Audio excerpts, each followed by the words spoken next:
All right, welcome everyone to the Best Damn Podcast. I am your host, John Keene. This is the Return of Planet X Part 2. I do not know what happened in Part 1 there. That was really weird. This is why I stopped talking about this stuff, years ago. Quite frankly, because I had so much trouble when I tried to bring out these truths, just to be honest. When I really got into the Bible and started essentially explaining, the nature of our reality and what is actually being said, and, how we're really being incredibly deceived. Not only by religion, but by the churches and all of this. This is being used to keep us in not just control, but in fear, in constant fear. Is there a Planet X? Quite possibly, yes. It makes sense that there is a dark twin to our sun, right? A binary opposite in a dualistic system, in a duality.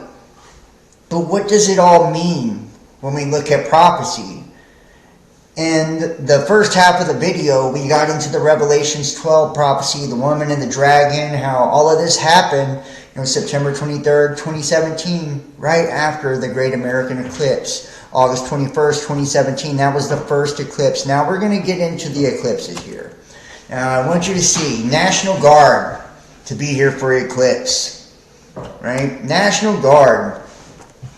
It's estimated about 100,000 people may be in the county for the event. 22 members of an elite chemical, biological, radiological, and nuclear unit will be housed in Broken Bow, in addition to up to 110 to 150 Oklahoma Highway Patrol troopers. Think about this, guys. This is the weird part about this one, right? This is the weird part about this one. The American eclipses, right? The American eclipses, and I really want people to understand. Let me pull up the word here. That every time in the Bible, dark at midday, dark at noonday, it's judgment over a nation. This is what I think they're really afraid of, more than anything. They don't care if I tell you that asteroids and comets are going to come fuck the Earth up. They want that, as a matter of fact. They were probably hoping that when you got into this video in the first part, that's what I was going to do, is scare the holy fuck out of you and not tell you what it actually meant, right? Tell you how it's all your demise and that you need to get down on your knees and go to, the Pope and, hope that he gives you a blessing and, send your reverend money and all that shit. But I'm not gonna say that. I'm not gonna do that. It's not true. It's not true. If they are building bunkers, the elites are building bunkers across the planet. Do you know why? Probably. They've got something planned, more than likely, right? Whether that's a nuclear holocaust, right? Invasions and shit like that, or they know something.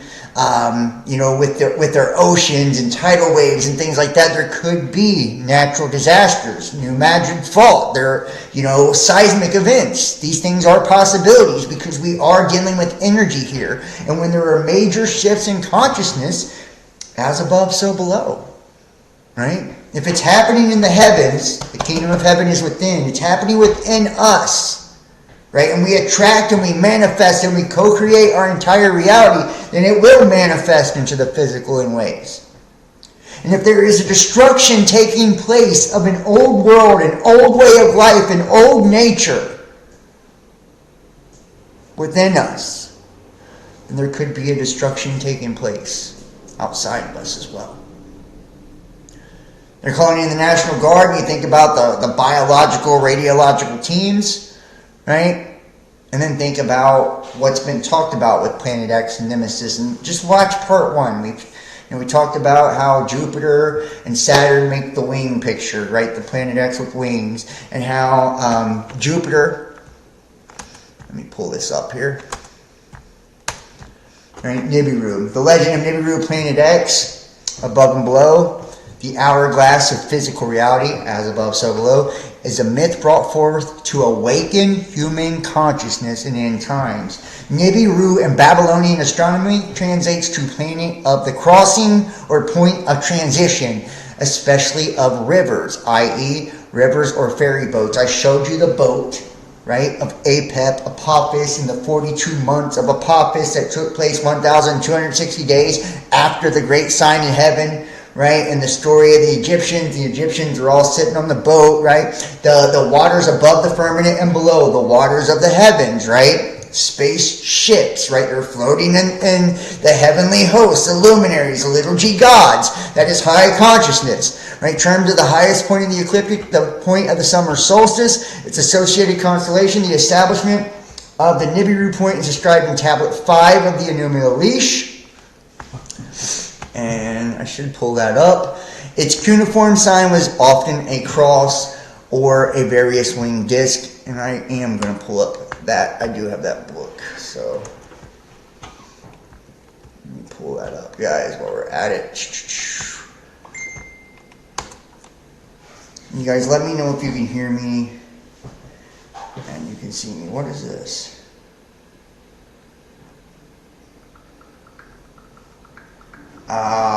Dude.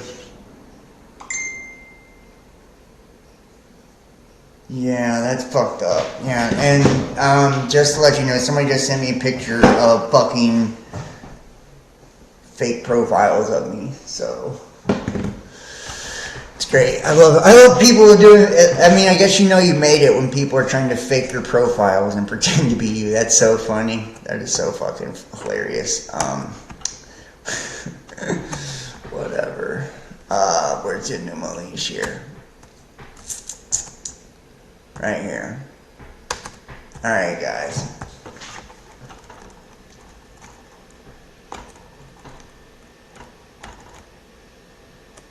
Oops. Alright. Tablet 5. He created stations for the great gods. The stars are likenesses, the signs of the zodiac he set up. He determined the year, defined the divisions for each of the 12 months. He set up 3 constellations.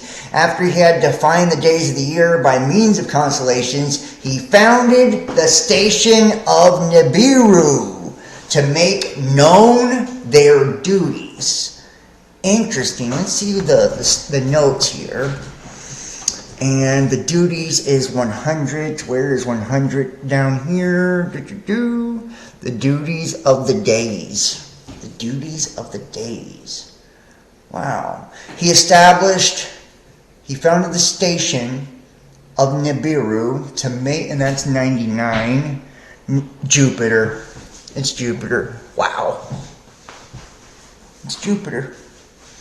I feel like a guy in part 1 was telling me that it was Jupiter the whole way. Wow, there it is, right there. Now we're gonna look at the Colburn too, and I'm gonna show you the story of the destroyer. But this is the Enuma Elish. This is the Babylonian Genesis, right?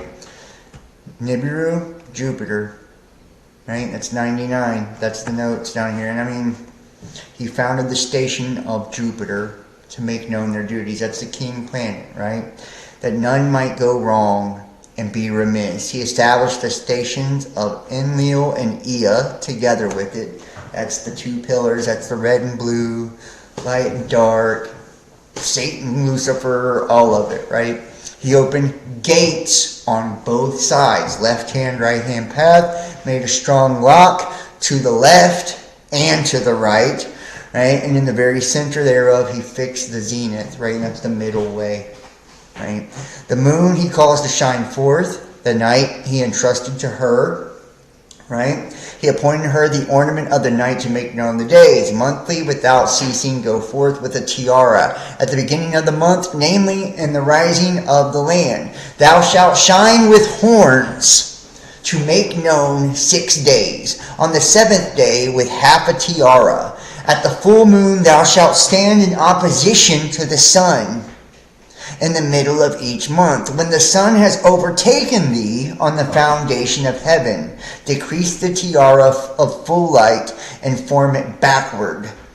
At the period of invisibility, draw near to the way of the sun, and to the 29th thou shalt stand in opposition to the sun a second time. Blank omen enter upon her way. Blank approach and render judgment. Blank to violate. Blank to me. As Marduk hears the words of the gods.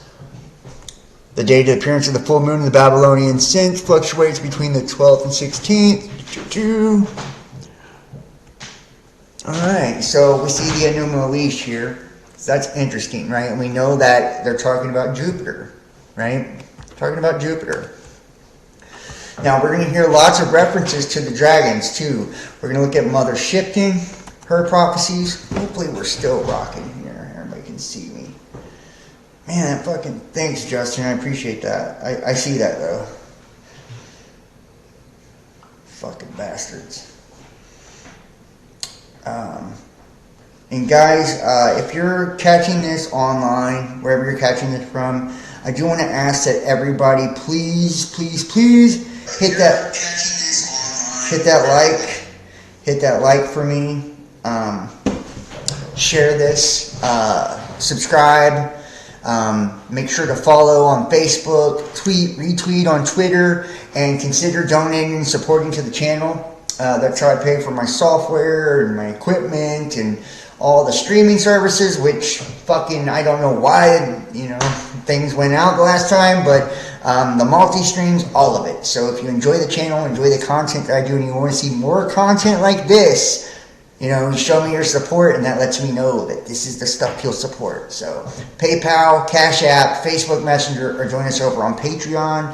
The information is in the description box down below. And thank you to everybody who does. So we're going to go to the different prophecies and stuff as well, right? Now let's get to this,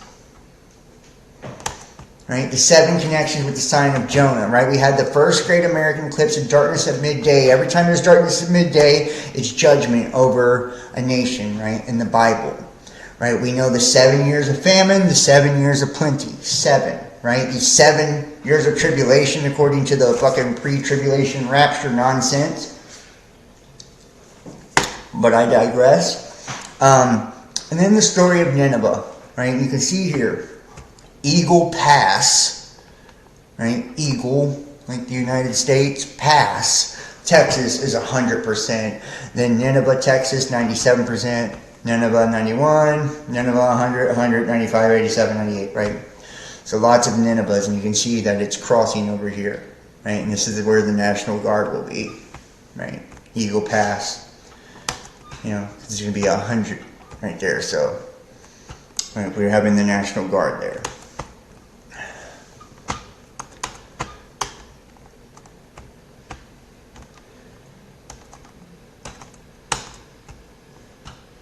Now, let me pull up the story of Jonah here. Now remember, we talked about the war in the heaven and what all of that meant, and that Jupiter, and how he meant, that meant Michael, right? This is a shift in a cycle. We are witnessing the end of a cycle, flat out. And in this cycle, we are overcoming darkness. We're shifting into a higher state of consciousness. This is the end of the Aquarian age, or the end of the Piscean age, is what it is. Now, in the story of Jonah, right, we're going to hear a lot of similarities here, and these are the tales with Nineveh and all of this. Now, we're knowing, let me show you the images here. National Guard, The total solar eclipse, right here. See, creating the giant X, and that's taking place on April 8th, 2024. This will be the darkness at midday. This is where people are getting all the Jonah stuff, okay?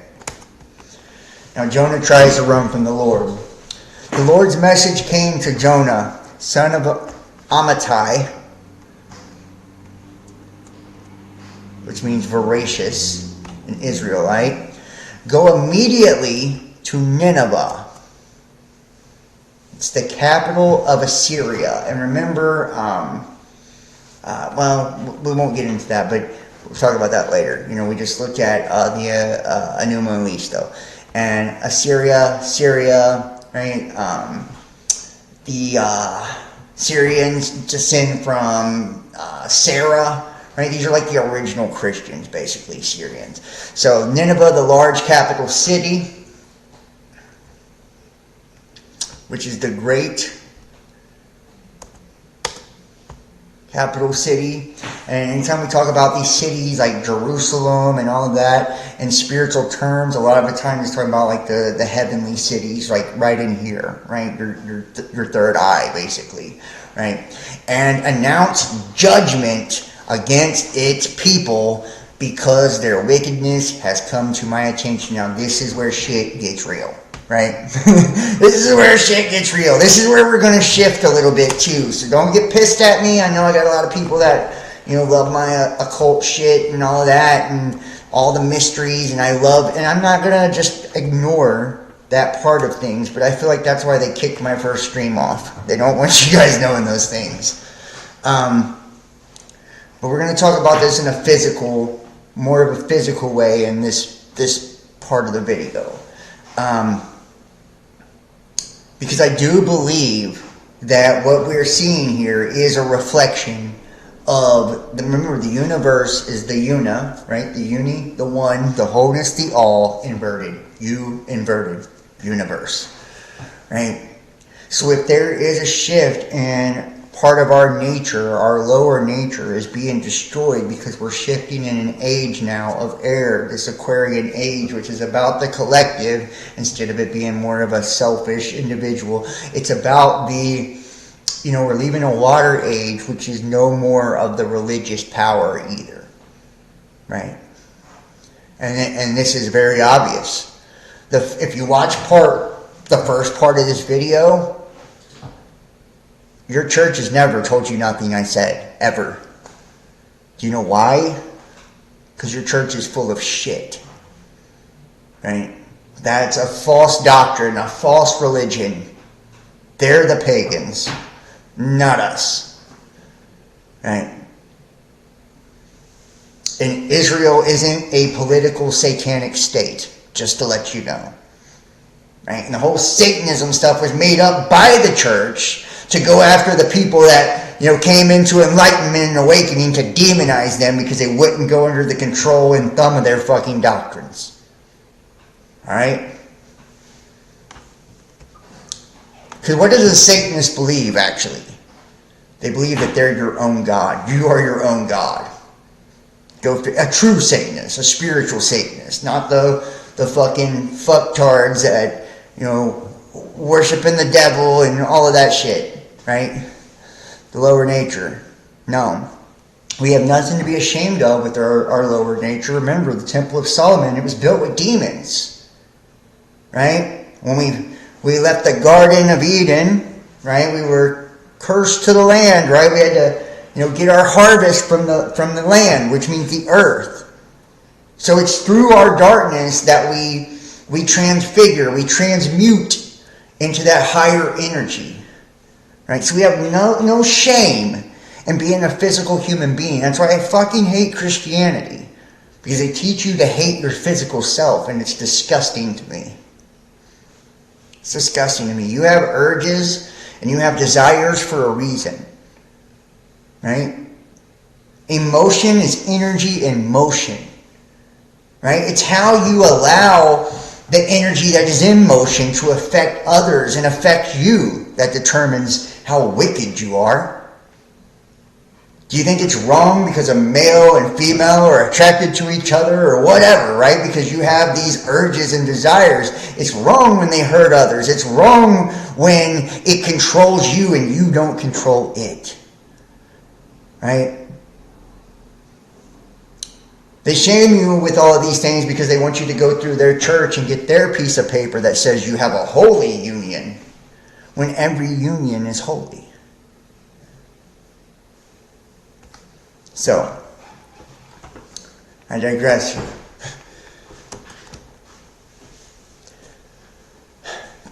immediately to Nineveh, the large capital city, and announce judgment against its people because their wickedness has come to my attention. I want you to think about the wickedness of this large capital city. And let's think about different terms and different correlations and comparisons to a large capital city. You can think of New York City. It's a type of Nineveh, right? Matter of fact, I'm pretty sure there's a Nineveh that is in New York too, weirdly enough. Yeah, Nineveh, New York, 98%. You think of like the United States, right? A large capital city as a whole, right? And it's a country, but you get what I'm saying. This judgment against his people because of their wickedness has come to my attention. What is the definition of wickedness in this case? Bad, evil. Bad or evil, natural or moral, afflicted, calamity, displeased, distress. To ruin by breaking to pieces, to make good for nothing, to be good for nothing, to be spoiled. Does that describe our country here? To make good for nothing, to be good for nothing, to ruin by breaking to pieces, to spoil. The richest nation in the world, will we be spoiled?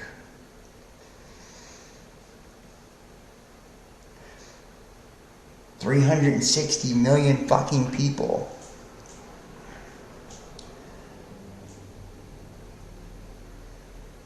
That believe the meaning of life is in their 401k and the kind of car that they drive. That love is determined by how fat a girl's ass is or how much money a man makes.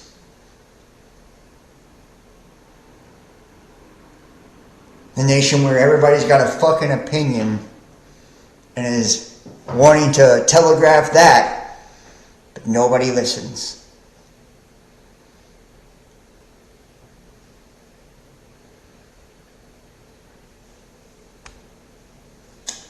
That has enough money to send and fund wars all across the globe, and they could solve their homeless problem 1 billion times over, but could care less. Right?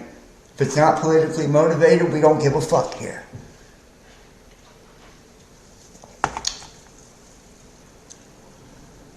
Instead, Jonah immediately headed off to Tarshish to escape.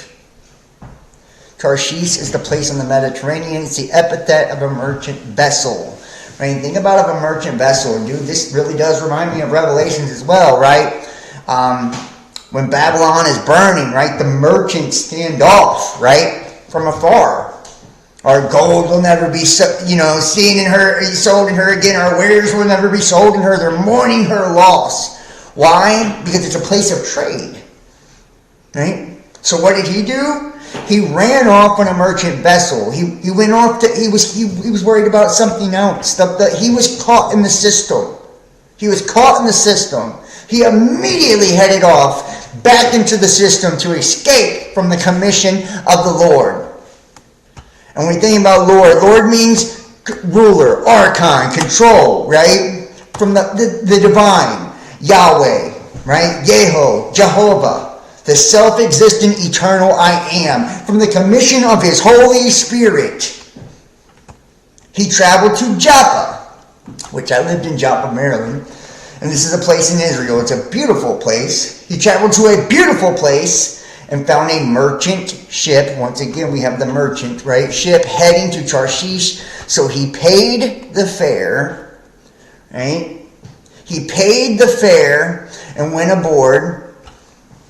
That was the contract, the agreement, and went aboard it to go with Tarshish to far away from the Lord, right? So he's like paying. You think you made a deal with the devil? Right? Do you have to actually, and to just bear with me here. Like, we're making spiritual agreements and contracts, right? And we're selling our souls anytime that we're choosing not to listen to our higher self. And if the Lord God, which Yahweh, the Supreme One, right? His Holy Spirit is speaking to him and trying to get him to it's not just for himself, it's for others too, because he understands it. He understands probably what most don't.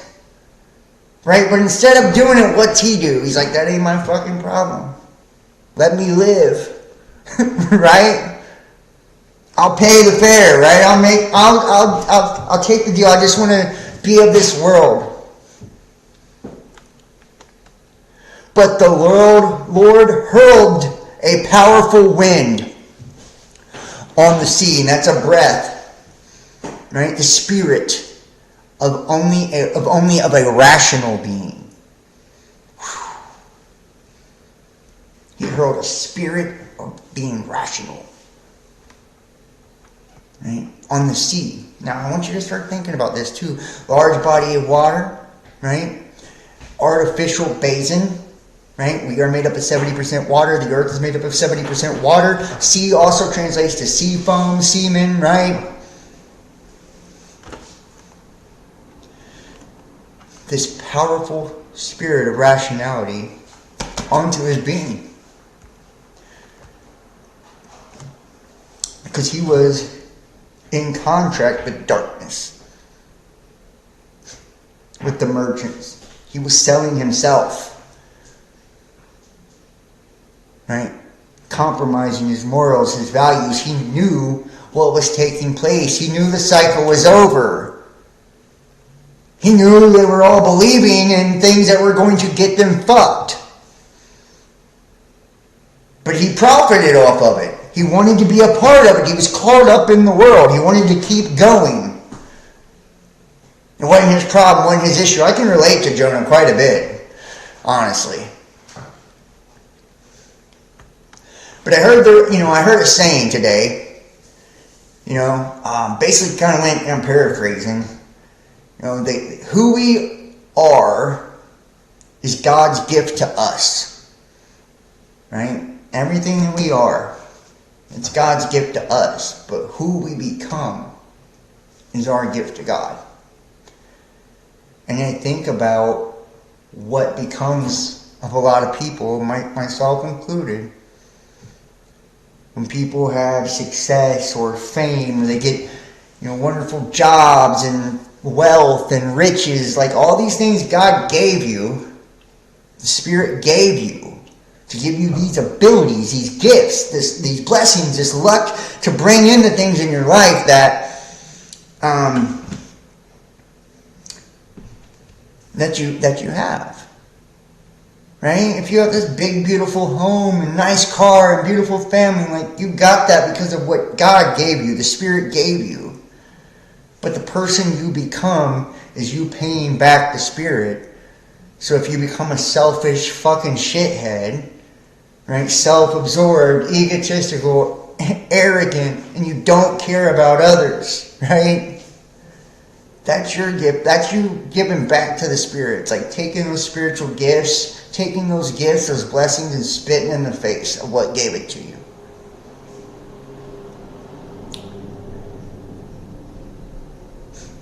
The Lord hurled a powerful wind on the sea. Such a violent tempest arose on the sea that the ship threatened to break up.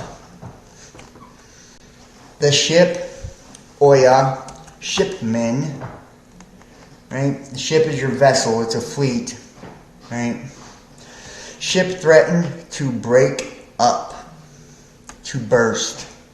The sailors were so afraid that they cried out to his own God. Notice it's not the same. His own God. It's a little g God. The Elohim. Right? To the angels. And they flung the ship's cargo overboard to make the ship lighter. These are the things that... This is crazy. These are the things that we try to hold on to. These angels, these fallen angels, that's us. We fell in consciousness. We're the sons of God. We're the Elohim. Notice there's a difference. One is the I am, right? Jonah's God. The I am that gave him this revelation of judgment. The sailors were so afraid. Everybody's afraid, right? We're all sailors on this sea of the heavenly waters, by the way. Right? The ship is the earth. Cried out to his own God. His own God. Didn't I say that ye are gods? Little g gods. Supreme ones. Elohim. Made in the image of the Elohim. So your projection, your phantom, your illusion is the image of your higher self. His own God. Your own energy. And they flung the ship's cargo overboard. Thinking about that. Right? Our weapons, right? Our weapons, the things we dress with, the things that we implement, the things that we prepared. The who, which, the what, and that, the when, the where, the how. Overboard. It was thrown overboard, denoting motion towards, but used of quiescent position, near, with, or among, right? And they got rid of it to make the ship lighter. And I love this, to be light. To be light, to make light. We had to let go of the things, right, that we valued. We had to let go of the things that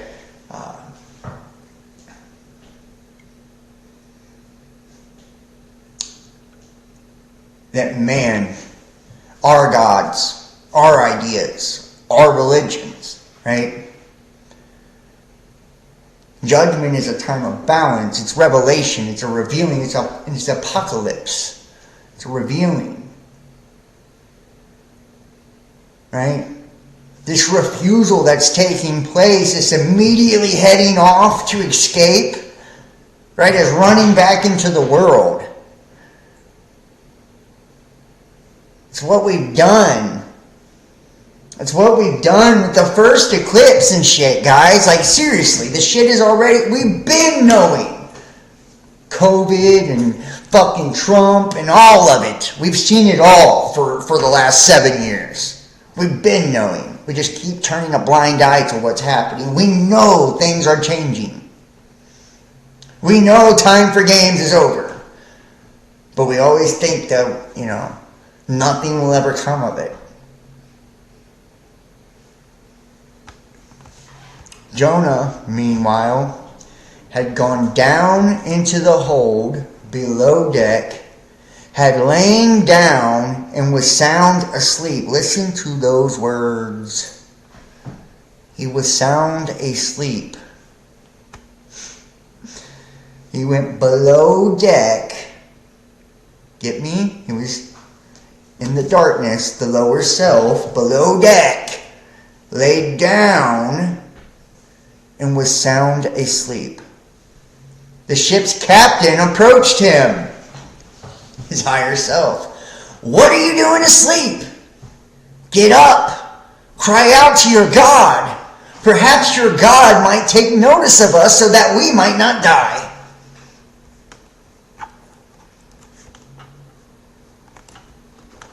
The sailors said to one another, come on, let's cast lots. Let's cast lots. And this is our destiny, right? To find out whose fault it is that this disaster has overtaken us. So they cast lots and Jonah was singled out. They said to him, tell us, whose fault is it that this disaster has overtaken us? What's your occupation? Where do you come from? What's your country? And who are your people? Do you know why they're asking these questions?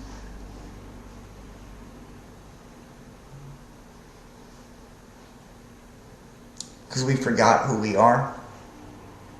See, Jonah knows. Jonah knows who we are. Jonah knows where we come from. Right? Jonah knows why it's all happening. But Jonah keeps his mouth shut because he doesn't want to make waves. He doesn't want his life to be harder. Right?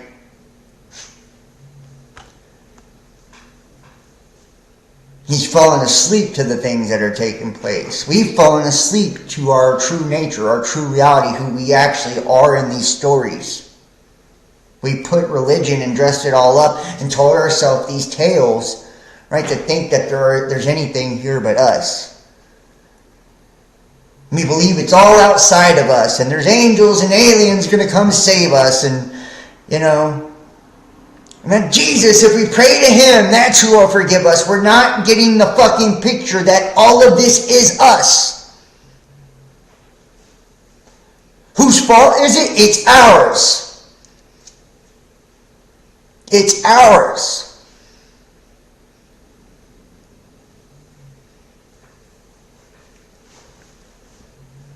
That spirit, that's you. It's you up there commanding the ship. Smacking your own ass because you want your dumb shadow self to wake the fuck up and see what time it is. Because you don't want to waste this life, this opportunity, this moment at an end cycle when consciousness is the way that it is now. You know this is a rare, rare time. A rare time. Every time they end, we get to come back and remember who we are. We spend how many thousands of years in between these cycles and the ups and downs of our consciousness not even knowing, worshiping gods and all kinds of shit, and then we finally get the knowledge to increase. We finally can open our eyes, and everybody's too fucking selfish to want to do it. They're too worried about the world to want to see what actually it really all is about. He said to them, I am a Hebrew, which is a descendant of Eber, and I worship the Lord, the God of heaven. The kingdom of heaven is within. This is big G God. This is supreme ones, supreme angels, right, of heaven, who made the sea and the dry land. Hearing this, the men became even more afraid, and said to him, what have you done? The men said this because they knew that he was trying to escape from the Lord, because he had previously told them. Because the storm was growing worse and worse, they said to him, what should we do to you so that the sea will calm down for us? He said to them, pick me up and throw me into the sea so that the sea will calm down for you, because I know it's my fault you are in this severe storm. Instead, they tried to row back to land, but they were not able to do so because the storm kept growing worse and worse. This is your Q storm, the calm before the storm. It's a storm of consciousness. It's a world getting progressively crazier and worse, more chaotic.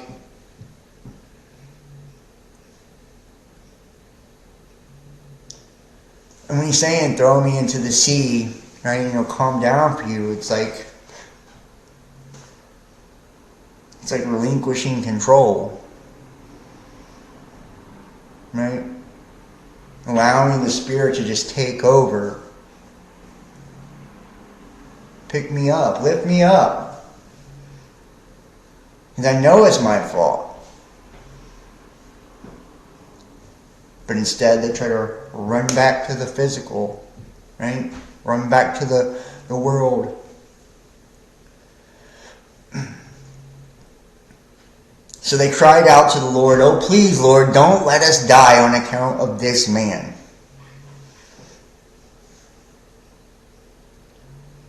It's a spiritual death that they're dying. Don't hold us guilty of shedding innocent blood.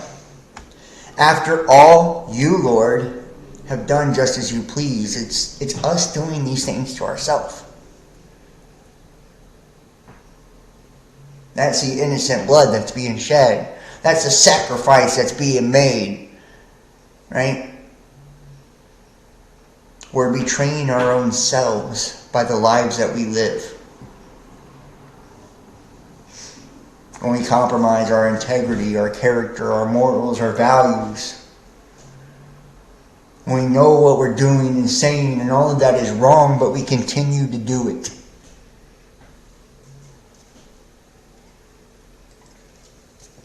When we know we should help people and we don't. When we know we should give and don't. When we know we should love and don't.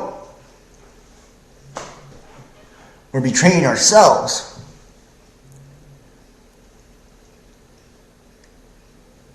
We're giving ourselves over to spiritual death. Don't let us die on account of this physical body. Don't kill my spirit because what the fuck I did when I was down here. After all, you, Lord, have done just as you pleased. So they picked Jonah up and threw him into the sea, and the sea stopped raging. The men feared the Lord greatly and earnestly vowed to offer lavish sacrifices to the Lord. They picked Jonah up. They lifted themselves up by giving over their physical nature, giving it to the sea. Right?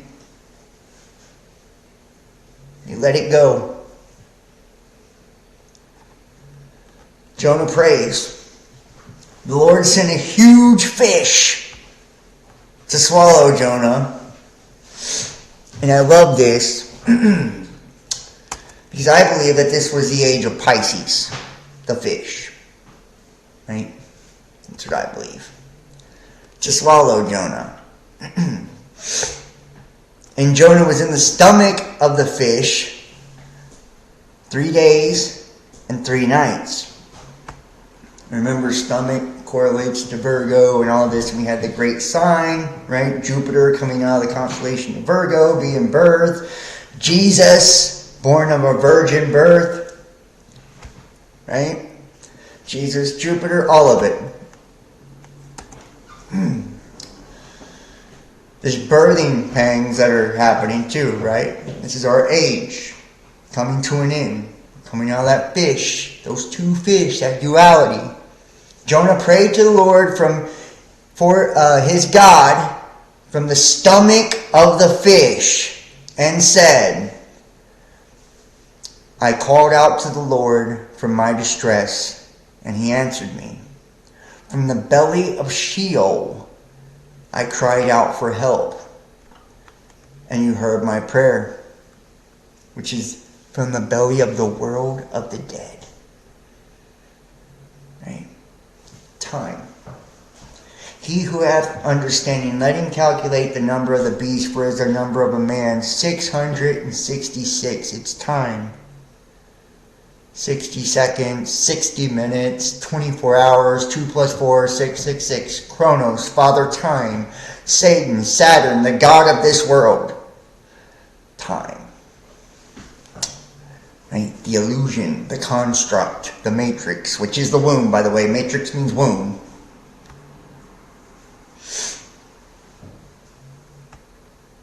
You heard my prayer. You threw me into the deep waters. Right? Into the middle of the sea. And think about the bottomless pit and all this, and Jesus walking on water. We're about to be that now. This return of Christ. Behold, he's coming on the clouds, and every eye will see him, even those who pierced him. Right? Every knee will bow, every tongue will confess. Right? Understand what's being said here.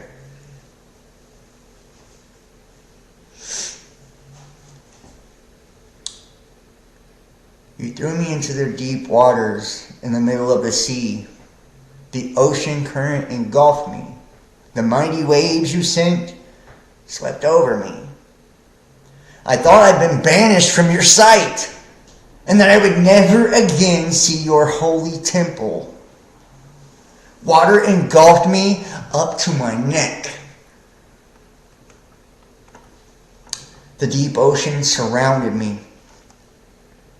Seaweed was wrapped around my head.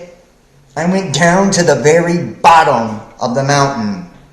The gates of the netherworld barred me in forever. But you brought me up from the pit, that bottomless pit, those fallen angels, those watchers who were taught men, right, how to paint their eyes and create weapons and all of this. Get what's happening here. You're being told the story of you, of your evolution, of you throughout the cycles of time.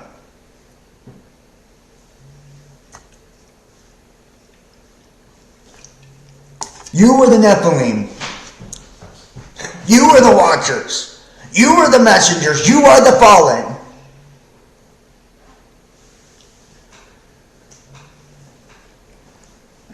And you have been tossed down in consciousness. Right?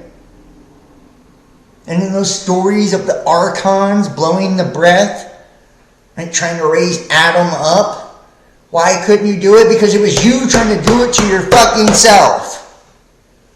Only that spirit that animates all of us when these things happen has the ability to do it and breathe life into us. We can't make shit happen on our own, right? We try to think that it's all happening from right here, not understanding where the real source comes from, right? That everything here is a creation from it, and that's our true self, not this.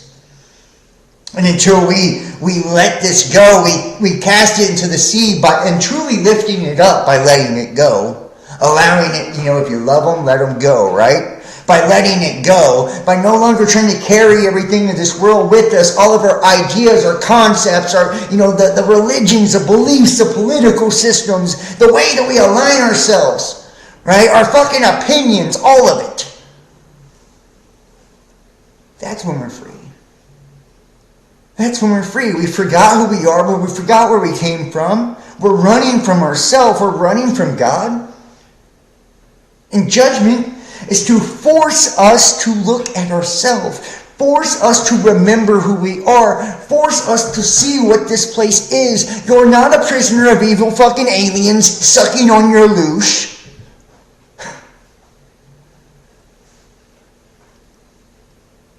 There is nobody from the Pleiades coming to save you. Jesus will not be walking down a fucking cloud. It will be you in the realization of who you truly are. In all of us. Behold, he's coming on the clouds. You know what the clouds mean? Consciousness.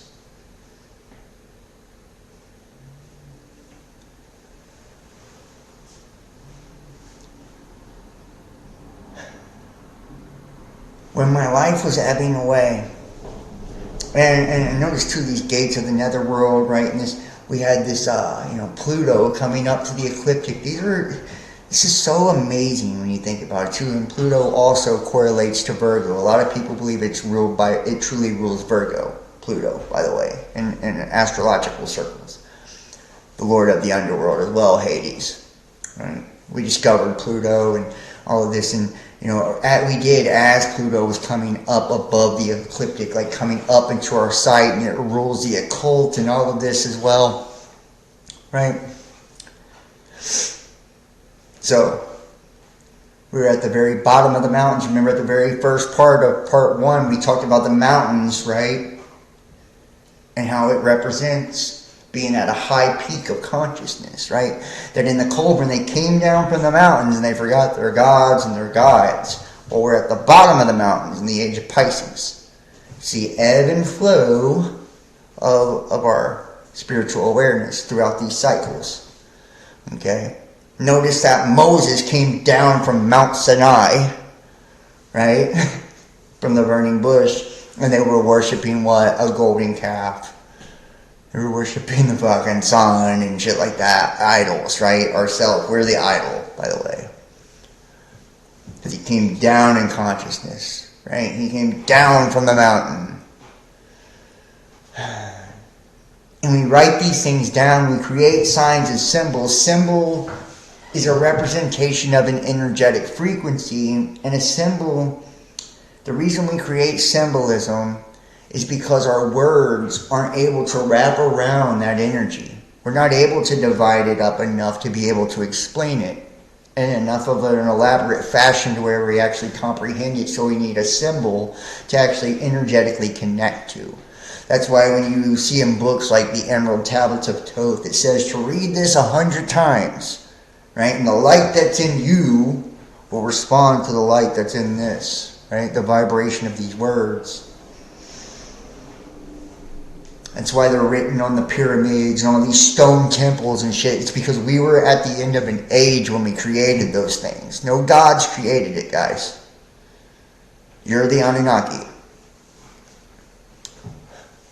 That's why they say the gods will return at this time. Here we are. We're back.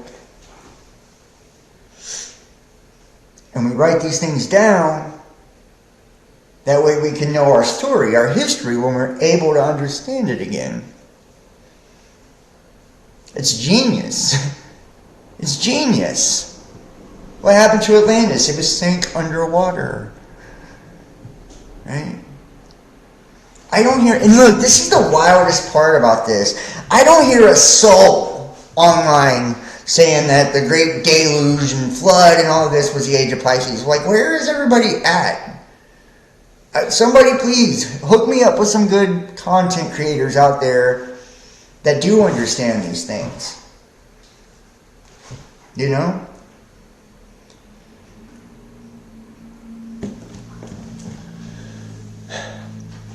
When my life was ebbing away, I called out to the Lord, and my prayer came to you, to your holy temple. Those who worship worthless idols forfeit the mercy that could be theirs. But as for me, I promise to offer a sacrifice to you with a public declaration of praise. I will surely do what I have promised. Salvation belongs to the Lord. The Lord commanded the fish, and it vomited Jonah out onto the dry land. And notice in an initiation, it's always like the desert, right? Where everything's like separate, right? All the elements are separate. To me, this is one of the most beautiful stories because it's telling us, about us. Everybody's scared. They think of Giant X, right? And remember, Planet X, the hexagonal North Pole on Saturn, Satan, right? The all-seeing eye on the South Pole, right? X is also a cross, guys. Right? It's a cross. What is a cross? Is a cube broken open. Just breaking out of the box. Right? Saturn is a cube god, the black cube. When they're all going around circles at Mecca around that black and gold cube, when they're wearing the cubes on their foreheads and all of that, that's people still under the water. Right? They're still in the fish. They're still in the fish. They're still stuck in religion. They're still stuck in the system. They're denying what God, the Holy Spirit, is telling them. That it's over. Let it go. Let it go. If not, your life will begin to be complicated in ways you can't even imagine. As time continues to move forward and we continue to go on this path, There will be no denying the things that you see. That's why everything is being brought to the light, so it can be claimed by the light. Right? That's why all the corruption and shit like that is exposed, and all the lies of the system and all of that. And so you can see it all and know the illusion from the real. You know all of it. You're like, damn, I was believing in all these all of these things that just weren't true. And some people will never accept it.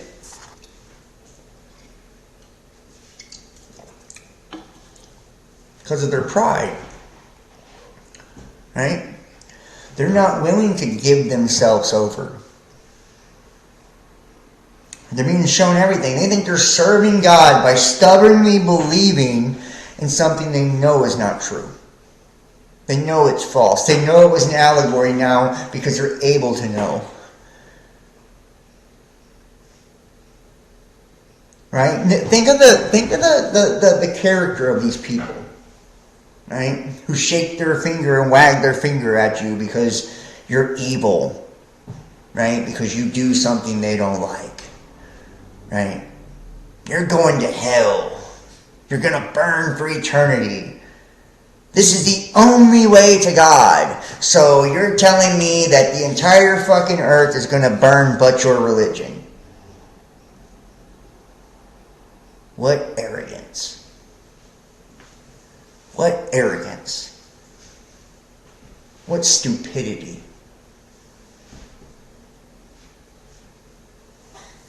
You wouldn't know God if he bit you in the fucking ass.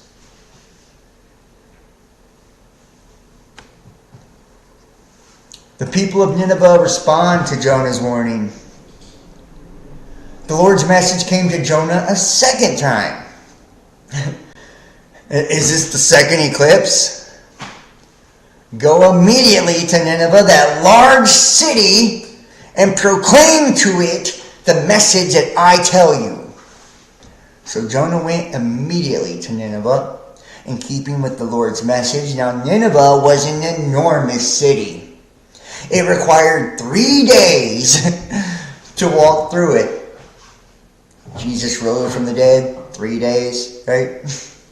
Jonah began to enter the city by going 1 day's walk, announcing at the end of 40 days, Nineveh will be overthrown. The 40 years in the desert, Jesus being tested, 40 days in the desert. Jonah is now on dry land, 40 days. Get me? Right? Get me? And these are cycles, by the way.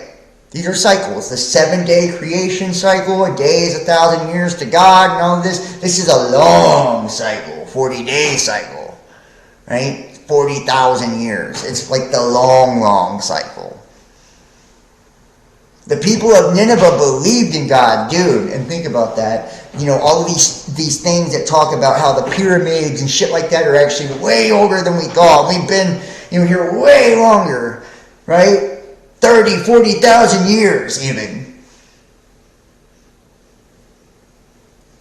And the 26,000 year cycles and, these yugas and all of this, man. It's becoming so evident now, and still people deny it. It scares them to think that they're that amazing, that there's nobody out there telling them what to do, that there's nobody out there writing rules down for them. They've been slaves so long they've forgotten how to truly be free.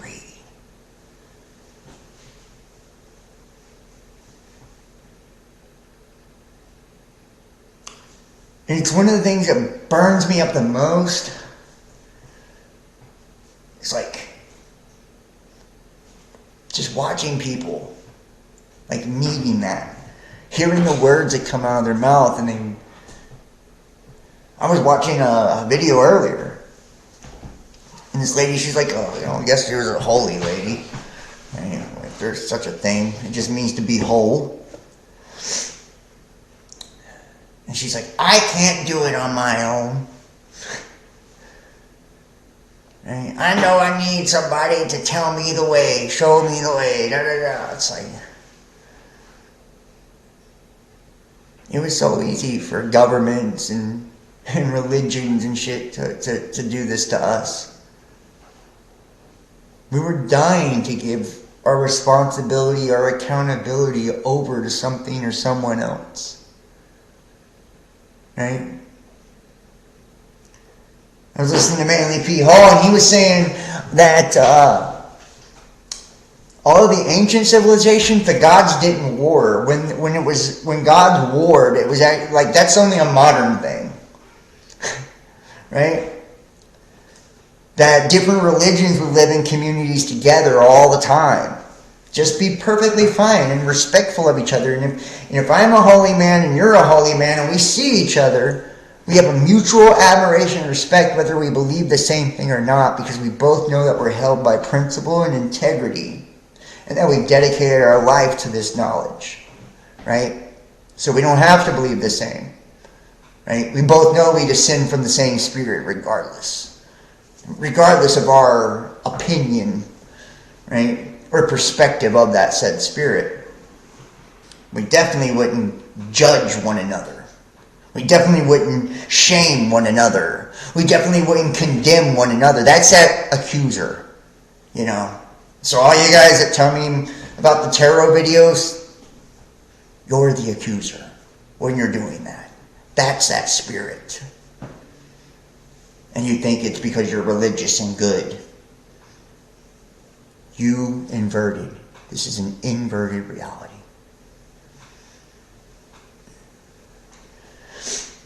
So,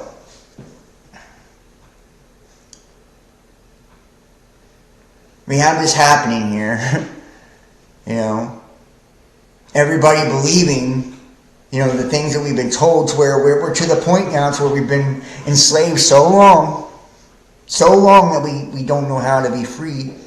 And the only true way to be free is to get rid of the self. That's throwing yourself into the sea. Giving yourself over to the sea. Right? Serving others. Right? Serving others. It blows me away I watch some people literally, they'll post pictures of yachts and boats and vacations and everything, right? Of all these things they've accumulated and they have in their life, they're so proud of, right? But it's like, what do they give, or who do they give to besides themselves?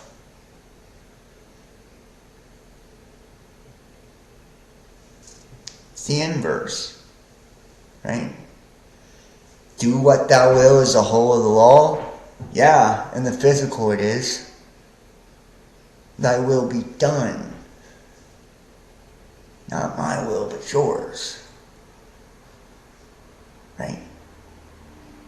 God, the Holy Spirit, it's a slave to us all. That's why we can call on it anytime. It's at our beck and call 24/7. Does that not tell you something about what you're supposed to be doing? And you're supposed to walk like Christ. Follow the Holy Spirit. Be like God. It's serving others.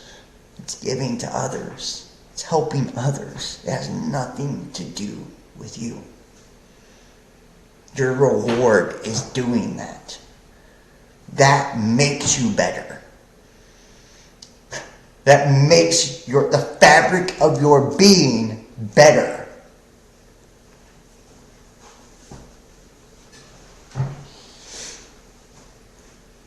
And when you learn to find happiness in doing that, and some people, you know, they say, oh, well, I want to change the world, and I want to teach people, and I want to do this and that, but they want to do it for the wrong reasons. It's because they want everybody to believe like they want them to believe. Right? Or they want the recognition for being so, you know, intelligent, or this and that, or they want to be rich, and you know what I mean? It's like the motivation, our intent behind the things we do. We can't hide it from ourselves. Right? Our heart knows. Nobody else has to. We do. That's enough. That's enough to condemn you. You cannot serve two masters. If you're serving this master, the God of this world, you have sold your soul, my friend. I bet you didn't think it was that easy, did you? You've been worried about a guy with fucking horns and all-seeing eyes and New World Orders, and the whole time it's been you.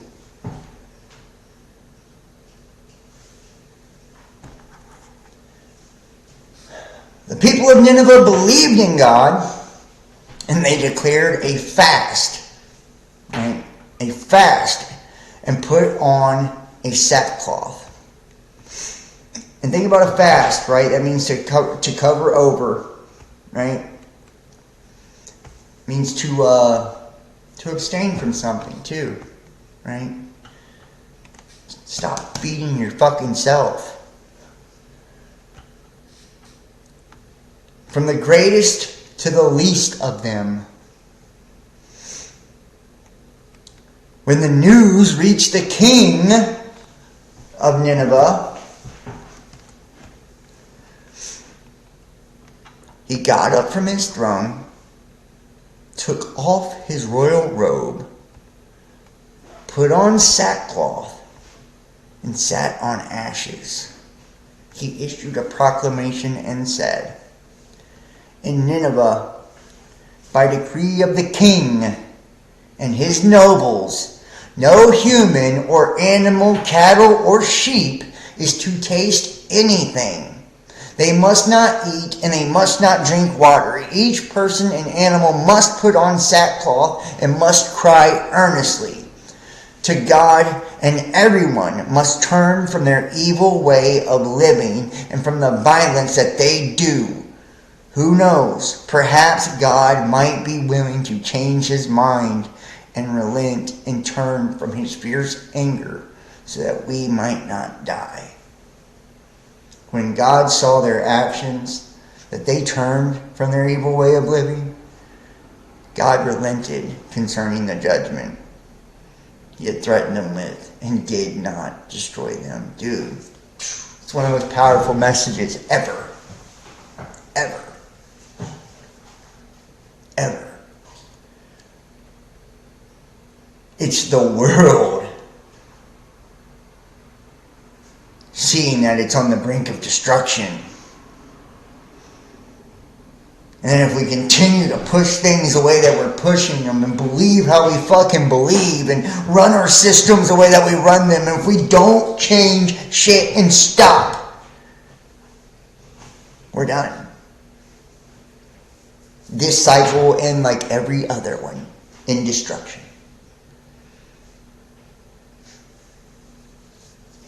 With us forgetting where we come from, who we are, once again, starting back from scratch, because we're that fucking powerful.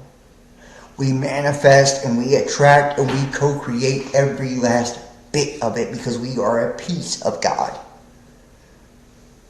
So if we believe we're powerless, we are. If we believe that we can avoid death and destruction and the world will end, it will. If we believe all of these things, that evil will rule the day, do you see what I'm saying? Now imagine this happening over and over and over and over again.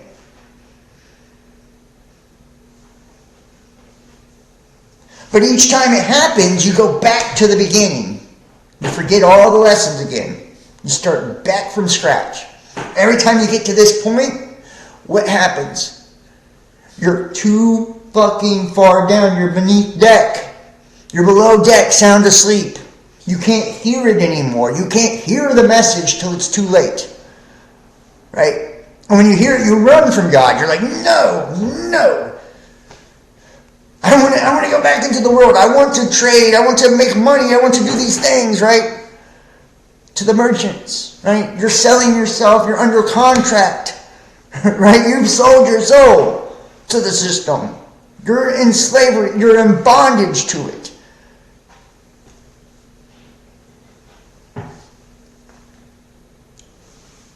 But because the way things are, your life will start to go fucked up. And if it's not, it's because you don't have nothing in you. You don't have enough of that spark in you to change things. That would be the worst. That would be the worst. As if you go all the way through and your life ebbs away without you even blinking and realizing. Talk about a curse. Talk about a curse, and they say God corrects the ones he loves, right? Because those that don't receive correction don't have genuine love in their heart to receive it with, because they're receiving it from themselves, right? There's such a small spark of that divine. Maybe they're just absent of love. Maybe they're not even real. Maybe they're fucking, a poltergeist of a poltergeist, a projection of a projection of a projection, right? There's no telling. But I've seen people without conscience. I've seen people without life. I've seen the spiritually dead. That's why it says, don't fear who can kill the body, but the body and the soul. That's you, dude. That's you. You're the only one who can kill your soul, by the way.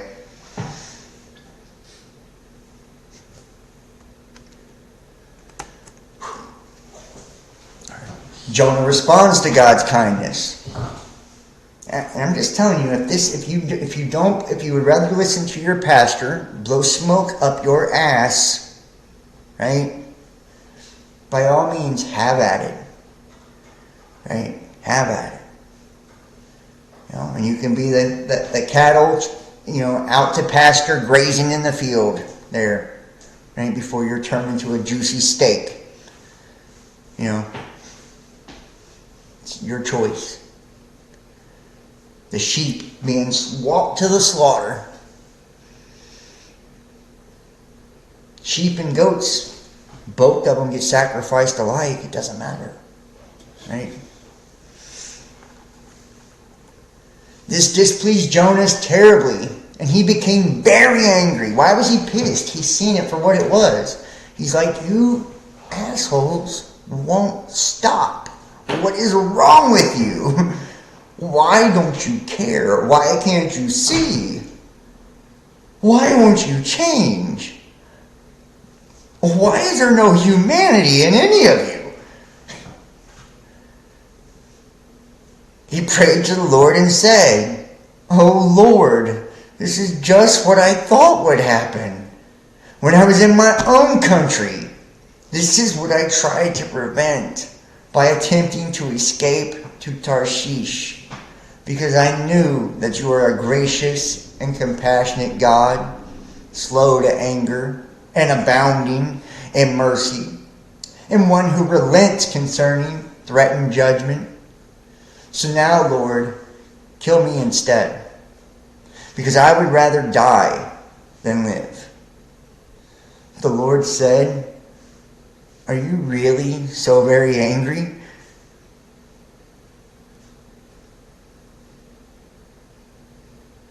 And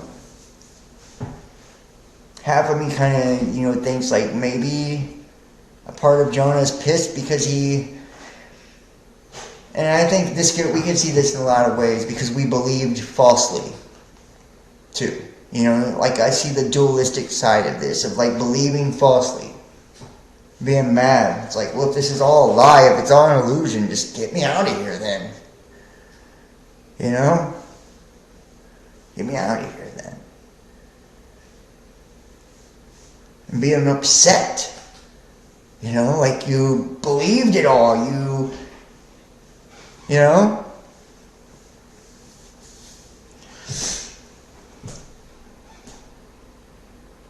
Jonah left the city and sat down east of it, right? Destruction comes from the east, right?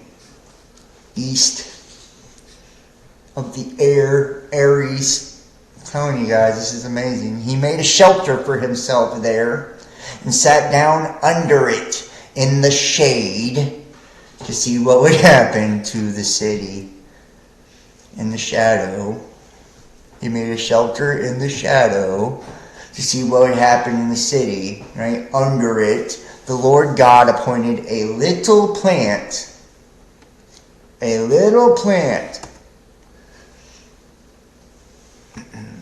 and caused it to grow up over Jonah, to be a shade over his head, to rescue him from his misery. Now Jonah was very delighted about the little plant. Think about that. Think about that. It's like finding that truth, man. Being angry, right, at the truth, like withdrawing, going into hermit mode, like we just don't want nothing to do with any of it. Stepping back from the divine, like fuck it, show me then. If it's all gonna go to destruction, then prove it. Show me. I'll sit back and watch. And while you're sitting back, you grow into this beautiful being. Right? This beautiful growth takes place, and it protects you from all of it, even yourself. So God sent a worm at dawn. A worm at dawn. And think about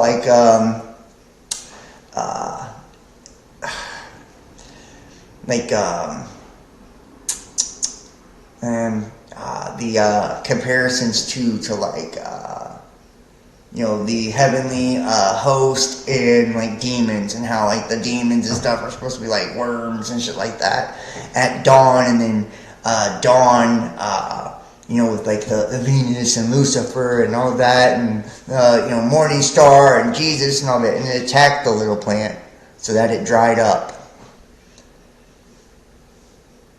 When the sun began to shine, God sent a hot east wind, so the sun beat down on Jonah's head, and he grew faint. So he despaired of life and said, "I would rather die than live." God, and think about that worm at dawn, right? Attacked the little plant and dried it up. And he took the life out of it. Took the juice out of it, right? God said to Jonah, "Are you really so very angry about this little plant?" And he said, "I am as angry as I can possibly be." The Lord said, "You were upset about this little plant, something for which you did not work, nor did you do anything to make it grow. It grew up overnight and died the next day. Should I not be more concerned about Nineveh, this enormous city? There are more than 120,000 people in it who do not know right from wrong, as well as many animals." Now I want you to think about this. It's like saying, like, that little plant, you, right? You're more upset. You're pissed over that one fucking person, yourself, right? Than all the other pieces of your tribe. All the other pieces, all the other people who don't even know right from wrong. They think that they're serving God and they're the most evil fucks on planet Earth.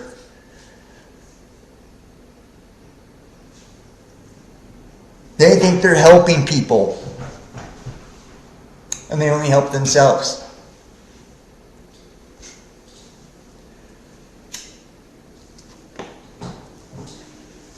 I want you to remember this too. These animals, right? That's that demonic aspect. Remember, like in the tales of like primordial beings, they descended down and mixed with animals, right? And then like Adam named all the animals first, right? It's like demonic spirits. It's like our animal carnal nature, right? Those parts of the fragmented subconscious before the flood, right? Who do not know right from wrong, as well as many animals. These are disembodied parts of the human collective, right? And the collective. It's like we don't understand it.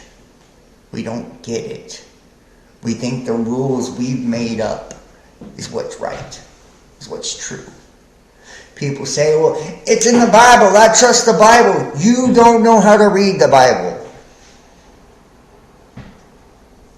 You don't even understand the book at all. Most people don't.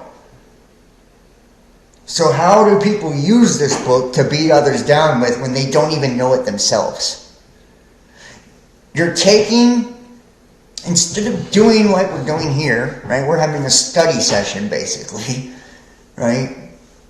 Where we get together, and this is the true definition of church and fellowship too, by the way. It's like coming together in the Spirit, right? And taking the word, right, and rightly dividing it, right? Piece by piece, part by part, to understand the etymology, to understand the context, all of it.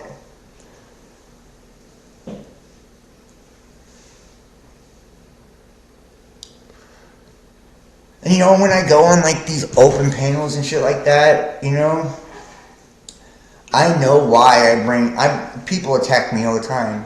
They get angry, they get upset at me all the time. I've had people really try to harm me a lot over the years. And it's because this brings out that anger. You know, people feel duped. We've all been duped. We duped ourselves, by the way. We accepted the doctrines of devils, right, that they gave to us as truth.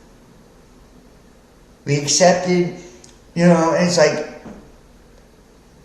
why would you just believe something because a church said it? Why would you just believe that? Why wouldn't you try to understand it yourself without the interpretation of what, you know, is promoted by the world governments too?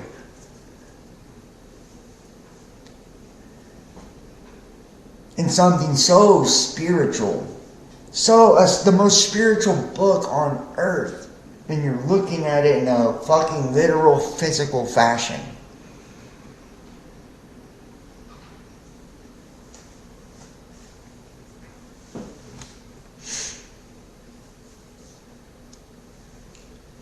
And most of the doctrines of Christianity aren't even in the Bible at all. The pre-tribulation rapture and all of that shit. Right? 3 days of darkness, that's Catholic, you know what I mean? Like, all these things are not even in there. These are not part of none of this. This is man making shit up. Right? Honestly.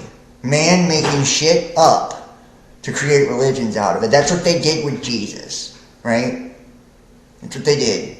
A guy like us came along, right? And I bet he was probably better than me, but a guy like us, a regular guy that could see the truth, right? Who knew the connection of it all. That's why he said, your father's the father of lies. He's talking to the Pharisees, the Sadducees, the priests, the preachers. That's who he was talking to.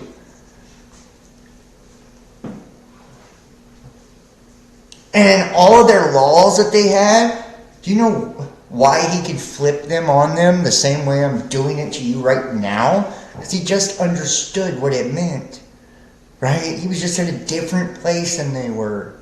You know, and when he shared it with them, they wanted him dead. Crucify him. Crucify him. And the Barabbas basically means the same thing, but it means like the worldly version. Right? They chose Barabbas over him, the murderer. They chose the physical deity to worship. They chose a religion, the worldly religion over the spirit. That's what they chose. So they killed the spirit of Christ, and they made a religion called Christianity.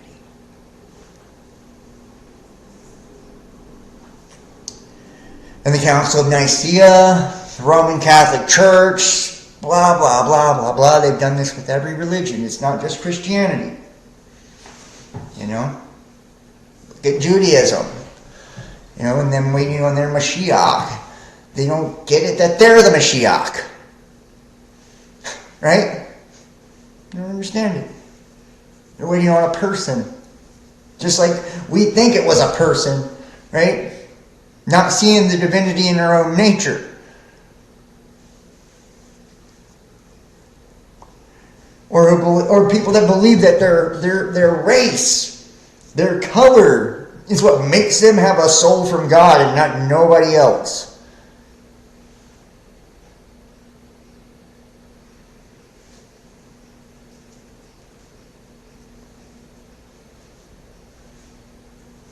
You know, we've done this to ourselves. And yes, we did have... We've had reasons for why. Obviously, we've had reasons for why. We fell asleep at the wheel, you know? We were at a time where that energy wasn't accessible to us consciously. We don't have to hate ourselves for it. We don't have to be mad and pissed and butthurt about it. You know? And none of that has to happen.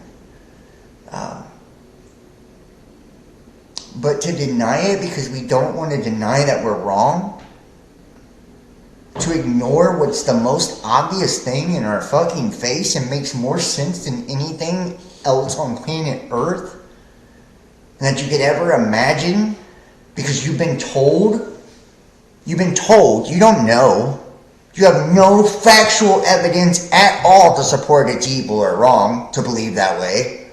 You've just been told it is, so you blindly accept it. Tell me, if the majority of the world believes the other way, which is most likely evil?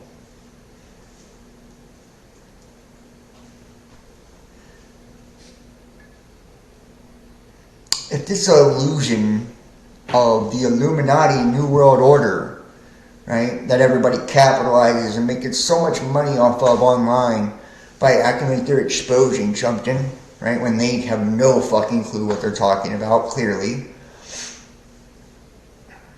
and don't understand the symbolism or any of it at all.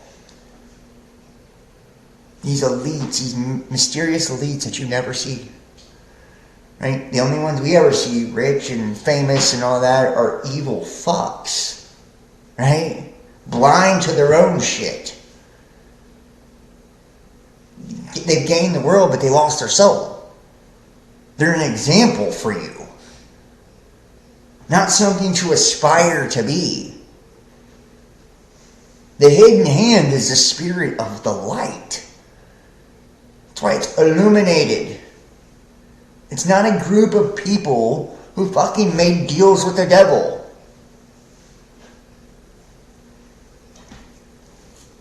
It's the light moving through mankind, guiding us back to this, back to where we belong, back to awareness.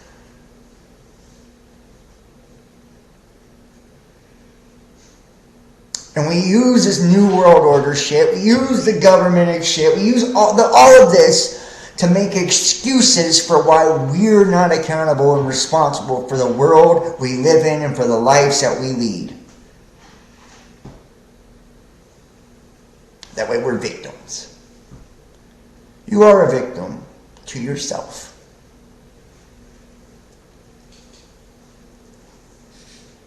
You're the evil one. You're the one who's blind. You're the one who, you know what I mean? It's like, and that's every one of our case. It's up to all of us to look into the mirror at the end of the day. And see, we do it to ourselves. And it's what we decide to accept and what we decide to believe. And if you ever wonder why, why I'm so shadow banned and censored, this is why. Because this message will set you free. And not free in the way you think. Remember, freedom is to be a slave. Right? Not to yourself anymore, but to the world. You know? Not to yourself anymore and your desires, your ambitions. Right? That ambition, we've created and glorified this term so much. Right? Oh, he's so ambitious. He has so much drive. That means he's jealous. Or, that means he's greedy. Right? Jealous, envious, wanting things that they don't have. Wanting to be more than what they are. Not grateful for what they have. Taking more than they need. But we paint it as something good and prestigious and great to aspire for. We don't praise humility. We don't praise people that serve others. Right? The servants, we look at them as slaves. Right? We look at people that, minimalist and have humble lives as poor.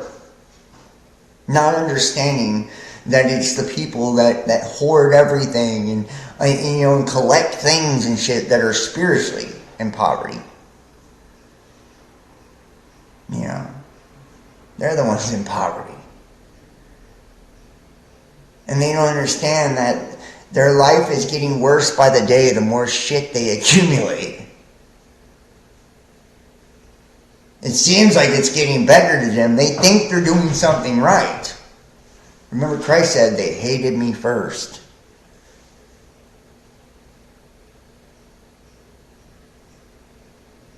The woman, which is the Holy Spirit, enmity between her seed and the serpent. Right? So if you're truly in that spirit, it will rub that deceiving spirit the wrong way. It will bring everybody's demons out. Right? And when you hear these words, it feels convicting to you, not because I'm convicting you, because you're convicting yourself. Right? Something resonates and you're like, fuck, that's me. You know how I know? Because it does it to me. It's like I read the shit and I'm like, wow, that's me. It's all of us. I'm going to show you some other stuff here now. We're going to look at some other books and prophecies and shit. Just going to keep it rolling. And we're going to show you how all of this connects. And when people ask me in the future why I don't do the videos I do anymore, or like I used to do them and all of that, this is why. Because I woke up out of my slumber. I came up above the deck. That's why.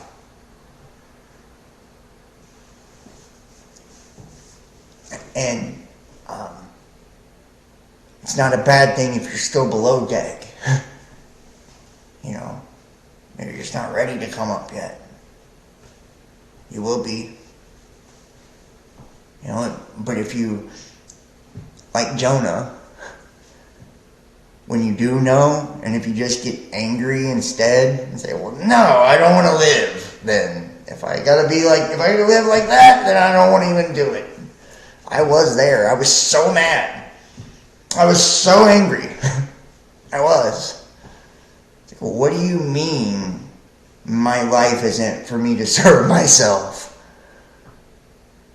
What do you fucking mean?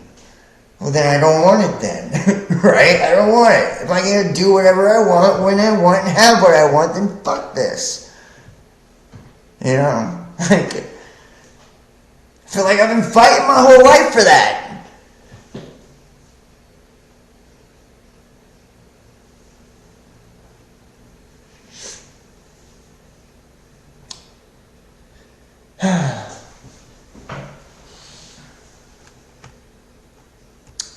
From Nostradamus here,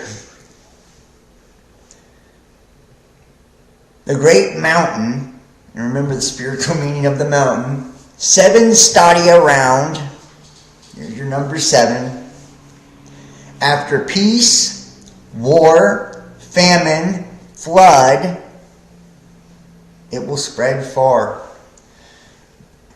drowning great countries, even antiquities and their mighty foundations. Right? He's telling you exactly the same thing. Right? Those mighty men, those men of renown, those Nephilim, right? Those deities, demigods that you descended from, that great flood, right, of antiquity, drowning great nations, right? These are cycles: peace, war, famine, flooding. The great mountains, 7 stadia round, right? The planets, the rulers of the reality, right? It's all of it.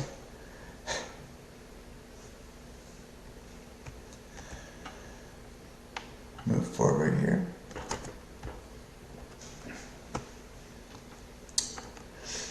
And I hope this is like really starting to make sense. You know, to a lot of you guys, like I hope so.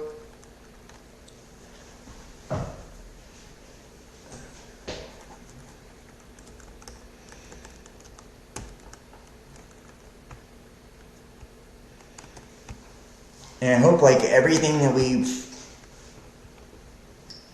talked about too, you're finally starting to see it now. It's starting to make sense now in a way that it didn't before, right?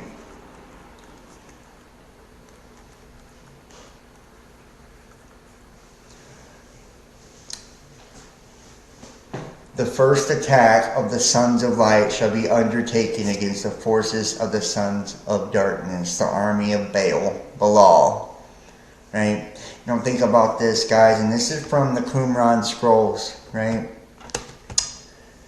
When we hear all of these things, sons of light, sons of darkness, right? Sons of light is the higher self. We are the sons of darkness.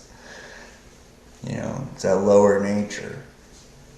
A lower nature. And it doesn't mean we have to hate our physical bodies. You know.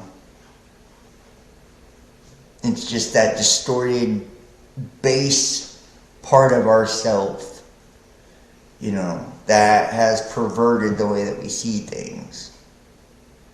You know. And I want you to understand, like, the even meaning of witchcraft and all of that. It means to, and I can pull it up if you need me to, but basically witchcraft, the definition means to use spiritual or supernatural powers for selfish gain. You say, well, I don't cast any spells. I don't practice witchcraft. John, you're the evil one. Correct, right? I'm the evil one. But you do practice. Every time you speak, every time you think, right? You're magic. You can't help but do it. So when the Bible's talking about how you flipped it around and turned it into tarot card readers and, you know, all of these people with spiritual gifts, right? Because there are gifts from the Spirit, right? And prophets and stuff like that. That's not evil if they're a prophet, right? Because the word they used, right? Which, think about what someone actually does when they profit. They gain off of it, right? Just saying. That inverted world again. Right? But when he talks about those that use sorcery and all of that, what would that actually mean then? Those who use their power, their thoughts, their words, their energy for selfishness.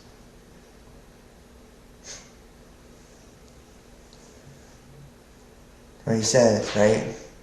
If you are lukewarm, I'll spew you out of my mouth. Right? Flee from me, I never knew you. I never knew you. But Lord, Lord, didn't I cast out demons in your name? Right? Starting to catch on? Starting to click? Starting to make sense? Why he won't know you?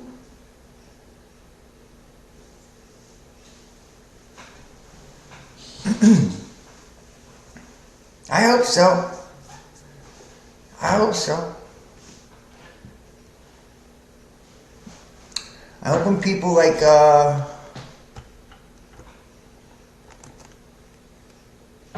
sure it's still good here. Looks like, I hope when people see this video, they take enough time to actually watch and understand and listen. Because it's true. It's true. The sexual immorality and all of those things are not what you think it is either. You know?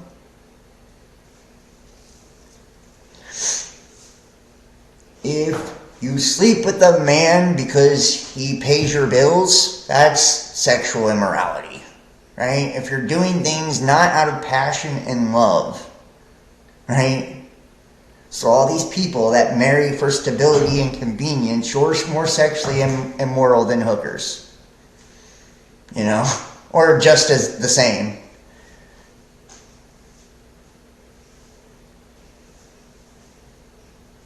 See, the world paints things in a certain way to make us believe things in a certain way, to make us see things in a certain way, because perception is reality. And if we perceive things in a certain way, it shapes our entire fucking reality.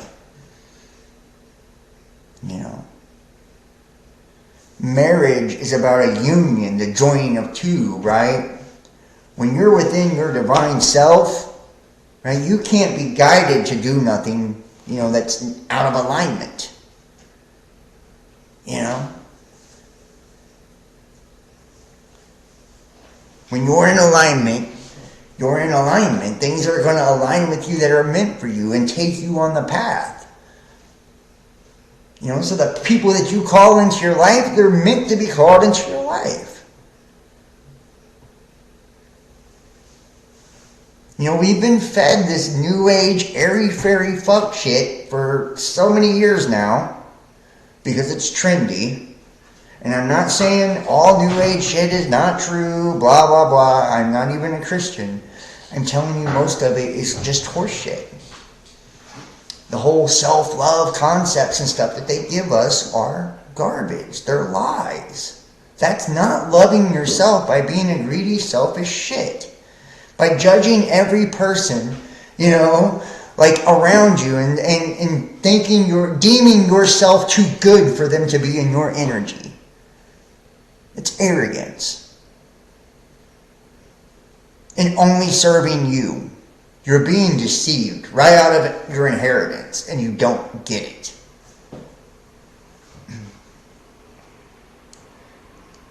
And remember, you know, that saying that I was talking about. Our gift from God is who we are.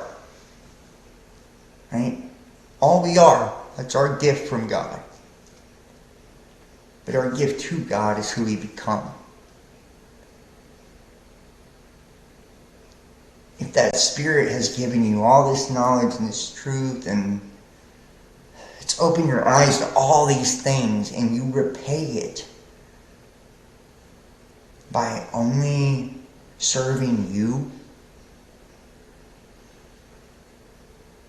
by thinking, I can't lower my vibration to be around a homeless person. I can't lower my vibration to look at, you know, people suffering and da-da-da-da. It's like, you're disgusting. You're a spiritual narcissist, is what you are. And you're more asleep than any fucking person on planet Earth. But you put yourself under a spell. Right? You spiritualize the ego is all you've done. You know. So.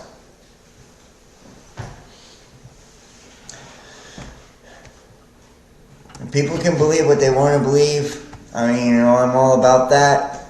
You know, people deserve to, and we're going to look at the destroyer here. You know, people should have the right to believe however they wish. And so many people feed you this line of shit. There's my truth and there's your truth, but there is a truth, right? There is a nature of how it's all done and how everything came about. There's my understanding and your understanding, my opinion and your opinion, my belief and your belief, right? But the underlying, truth of everything is just the underlying truth of everything, right? It is the nature that the architecture of reality, that is the truth. The fabric of reality. There are rules and laws, right? We know we live in a dualistic system of polar opposites and all of that. Those are the truths. No matter how you chop it up and interpret it, you cannot bend or break those. Right? So there isn't my truth and your truth. There is the truth. Right? It's just our perception of said truth. Now this is the Cauldron. This is one of my favorite books of all time. There's 3 chapters on this. This is the Destroyer. Right? And this is at the end of a cycle. I believe that this Pharaoh or whatever in the story was probably Moses. This is the Egyptian version of the book of Exodus, right? And the parting of the Red Sea. And I also believe that Moses was Akhenaten as well, right? So these are my beliefs. You can agree, disagree, I don't care, But those who watch my videos know, and remember, Akhenaten,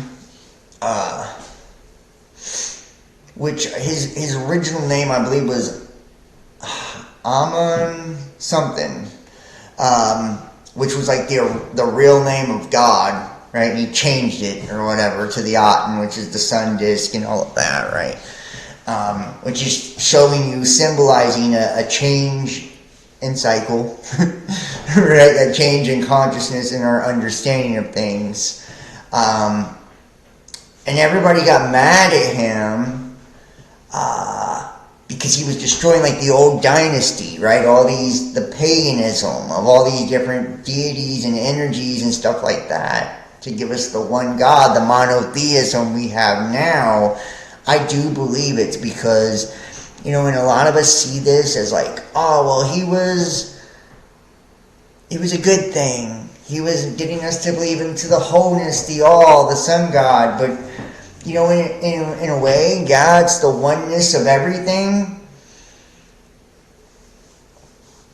And there's good in that. But also, I believe that the reason, and this cannot be true, this could be true, I don't know, I wasn't there. I was, but I don't remember being there. Did everybody want to, he had to move his capital city, right? Capital, that's telling you something consciously there, right? So we moved the capital from a high place to a low place, right? We changed gods, right? As well, from the many gods to the one, right? Meaning probably everybody was a god, and then we put a god in the sky. That's what I think. And the people got mad, right? And they rebelled against him, and they killed him and just run him off and destroyed all of his temples and everything, right? Was it because he was actually taking us down in consciousness, right? And simplifying our minds and beliefs and all of that, Is that what actually happened? And remember, Moses was in the house of Pharaoh and all of this as well. And he went up on Mount Sinai and he came down, right, with the 10 Commandments. Right? Thou shalt not, right? And these were putting, laws and things in place and in order, right? This was the beginning of the construction, right, of the modern day religious systems, right? And when he came down, everyone was worshiping the golden calves, right? And, making sacrifices and shit like that, right? So, this is talking about a shift in consciousness, a shift in time, an end of a cycle, like and people think we're already deep into it. We're not as deep as you think. I feel like we're just now, kind of like, that's what the 2012 stuff, right? The end of the Mayan long count, the end of the Bach tunes. That's what that was talking about, right? That energy wouldn't even be available until 2012, right? That consciousness wouldn't even be available,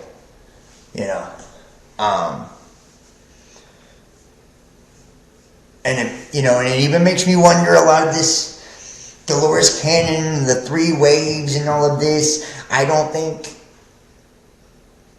I'm not knocking Dolores Cannon, but I don't think, like, a lot of the information she got, she quite understood at that time. You got to think, we're just now, and I'm not saying she didn't understand things. She was brilliant, beautiful soul.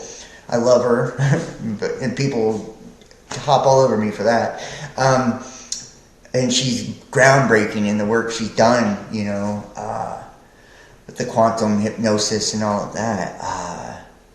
But the 3 waves, I think, was talking about ages also, right? Of volunteers. It's because we come here willingly, right? And it's, the maternal, paternal, and the age of Taurus, the child, right? Taurus, Aries, Pisces, right? These are like, see what I'm saying? Right before the age of Aquarius. So I feel like, or, primordials, Titans, Olympians, however you want to look at it. Elohim, Nephilim, right? Like Anunnaki, a GG man, right? However you want to look at it. So, The Destroyer, Part 1, from the Great Scroll. Men forget the days of the Destroyer. Only the wise know where it went, and that it will return in its appointed hour. It raged across the heavens in the days of wrath, and this was its likeness. It was a billowing cloud of smoke, and wrapped in a ruddy glow. Not distinguishable in joint or limb, its mouth was an abyss from which came flame, smoke, and hot cinders. I just want to try to get your mind shifted into this thought process just while we're doing this. I won't talk all through it, but I want you to think about it. Rage across the heavens, right? The dimensional realms, and the days of wrath. And this was its likeness, right? An image or a likeness. An image, right? Billowing cloud of smoke. Smoke is like a shadow, right? Right, like a jinn, the smoke out of the lamp and all of that. It's darkness. And wrapped in a ruddy glow. So it was like not like a bright light, right? It's like a demonic energy. Not distinguishable in joint or limb, right? Because it's an energy. It's a body, right? Its mouth was an abyss, right? That bottomless pit, the abyss, this ignorance we're in, from which came flame, which is magic, fire, illumination, right? Smoke and hot cinders. So think with that thought process. When ages pass, certain laws operate upon the stars in the heavens. Their ways change. There is movement and restlessness. They are no longer constant, and a great light appears redly in the skies. When blood drops upon the earth, the Destroyer will appear, and mountains will open up and belch forth fire and ashes. Remember, the mountains is us. Right? The cornerstone, the living rock. Faith of a mustard seed to move a mountain. Belch forth fire, right? Fire, it's the spirit. Trees will be destroyed, and all living things engulfed. Water will be swallowed up by the land, and seas will boil. The heavens will burn brightly and redly. There will be a copper hue over the face of the land, followed by a day of darkness. And this is an age. A new moon will appear and break up and fall. Now remember the dream I was talking about in part 1 about the moon being broken in the sky. The people will scatter in madness also in the dream. They will hear the trumpet and the battle cry of the destroyer and will seek refuge in the den in the earth. Terror will eat away their hearts, and their courage will flow from them like water from a broken pitcher. They will be eaten up in the flames of wrath and consumed by the breath of the destroyer. That's a spirit, bro, I'm telling you. That's judgment. The Spirit returning back again, changing everything. Thus in the days of heavenly wrath, which have gone, and thus it will be in the days of doom, when it comes again. The time of its coming and going are known unto the wise. These are the signs and the times which shall precede the destroyer's return. 110 generations shall pass into the west, and nations will rise and fall. Men will fly in the air as birds, and swim in the sea as fishes. Men will talk peace with one another. Hypocrisy and deceit shall have their day. Women will be as men, and men as women. Passion will be a plaything of man. A nation of soothsayers shall rise and fall, and their tongue shall be the speech learned. A nation of lawgivers shall rule the earth and pass away into nothingness. One worship will pass into the 4 quarters of the earth, talking peace and bringing war.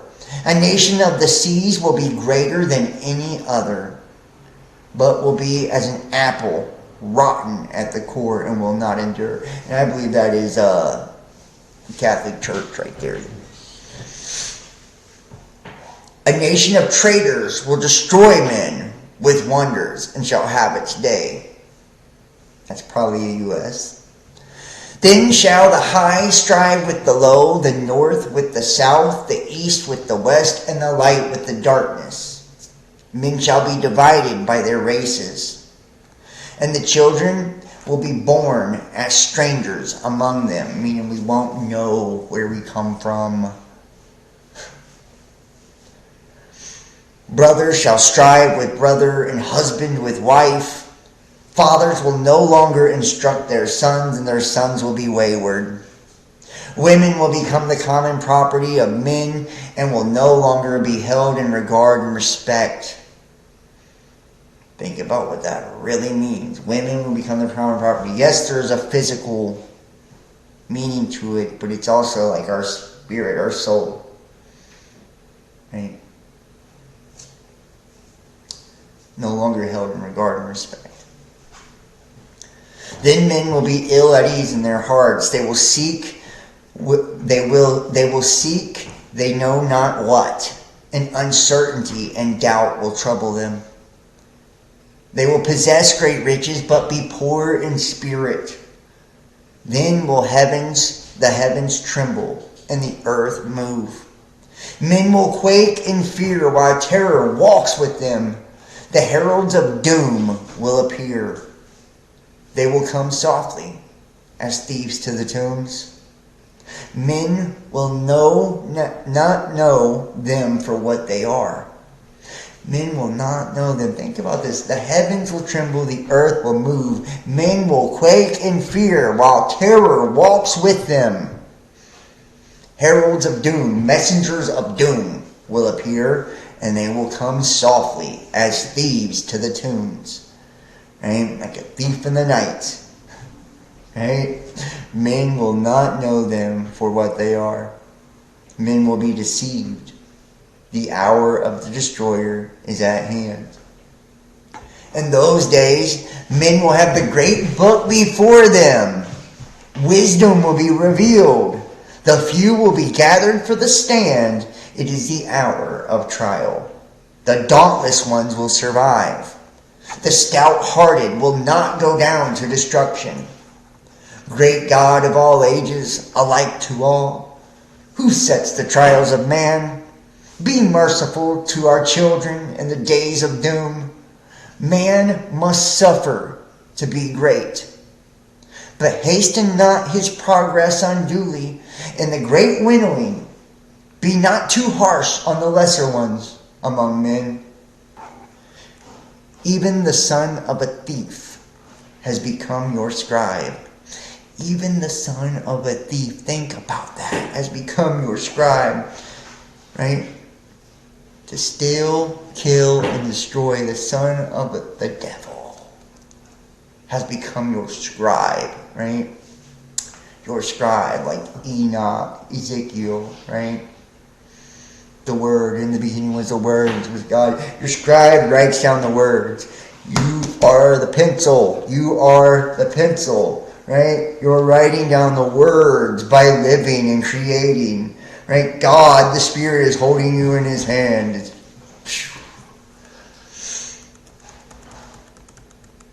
O sentinels of the universe who watch for the destroyer, how long will your coming vigil last? O mortal men who wait without understanding, where will you hide yourselves in the dread days of doom? When the heavens shall be torn apart and the skies rent in twain, in the days when children will turn gray-headed. Why are they gray-headed? Black and white, light and dark. This is the thing which will be seen. This is the terror your eyes will behold. This is the form of destruction that will rush upon you. There will be the great body of fire, the glowing head with many mouths and eyes ever-changing. Terrible teeth will be seen in formless mouths, and fearful dark bellies will glow redly from fires inside. Even the most stout-hearted man will tremble, and his bowels be loosened, for this is not a thing understandable to men. It will be a vast, sky-spanning form, enwrapping earth, burning with many hues, within wide-open mouths. These will descend to sweep across the face of the land, engulfing all in the yawning jaws. The greatest warriors will charge against it in vain. The fangs will fall out, and lo, they are terror-inspiring things of cold, hardened water. Great boulders will be hurled down upon men, crushing them into red powder. As the great salt waters rise up in its train, and roaring torrents pour towards the land, even the heroes among mortal men will be overcome with madness. As moths fly swiftly to their doom in the burning flame, so will these men rush to their own destruction. The flames going before will devour all the works of men. The waters following will sweep away whatever remains, and the dew of death will fall softly, as gray carpet over the cleared land. Men will cry out in their madness, "Oh, whatever being there is, save us from this tall form of terror. Save us from the gray dew of death." These are ages, guys. The flames go and devour all the works, right? Aries. The water that follows will sweep whatever remains. Pisces, right? The doom shape, called the destroyer, in Egypt. And remember, we have Upper Egypt, Lower Egypt, right? Pharaoh, right? Which is us, right? The one with the rod, right? Who's in charge, the king of Egypt, right? The doom shape called the destroyer in Egypt was seen in all the land whereabouts. Its color was bright and fiery, in appearance changing and unstable. It twisted about itself like a coil, like a water bubbling into a pool from an underground supply. And all men agree it was a most fearsome sight. It was not a great comet or a lucent star, being more like a fiery body of flame. Its movements on high were slow. Below, it swirled in the manner of smoke and remained close to the sun, whose face it hid. There was a bloody redness about it, which changed as it passed along its course. It caused death and destruction in its rising and its setting. It swept the earth with gray cinder rain and caused many plagues, hunger, and other evils. It bit the skin of men and beasts until they became mottled with sores. The earth was troubled and shook. The hills and mountains moved and rocked. The dark smoke-filled heavens bowed over the earth, and a great howl came to the ears of men, borne to them upon the wings of the wind. It was the cry of the dark Lord, the master of dread. Thick clouds of fiery smoke passed before him, and there was an awful hail of hot stones and coals of fire. The doom shape thundered sharply in the heavens and shot out bright lightnings. The channels of water were turned back onto themselves when the land tilted. The channels of water, right, were turned back onto themselves. Right?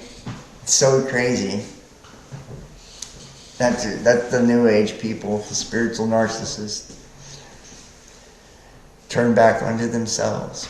And great trees were tossed about and snapped like twigs. The whole of the land moved and mountains melted.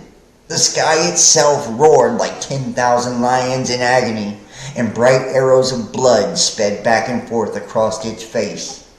Earth swelled up like bread broken upon the hearth.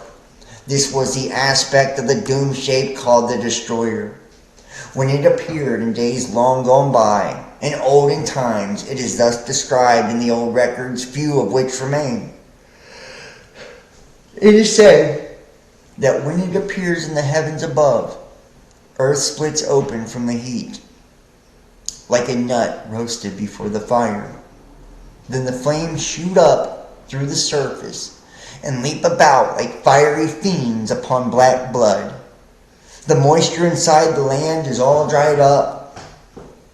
The pastures and cultivated places are consumed in flames, and they and all trees become white ashes. White, right?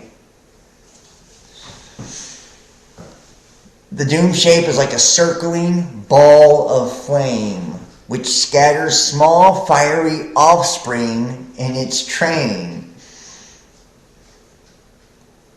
It covers about a fifth part of the sky and sends writhing snake-like fingers down to the earth. Before it, the sky appears frightened and breaks up and scatters away. Midday is no brighter than night. Midday is no brighter than night. It spawns a host of terrible things. Things said of the destroyer in the old records. Read them with a solemn heart, knowing that the doom shape has its appointed time and will return. It would be foolish to let them go unheeded.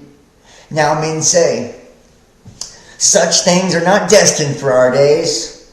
May the great God above grant that this be so. But come, the day surely will, and in accordance with his nature, man will be unprepared. Very crazy, guys. And what follows? The dark days. Right?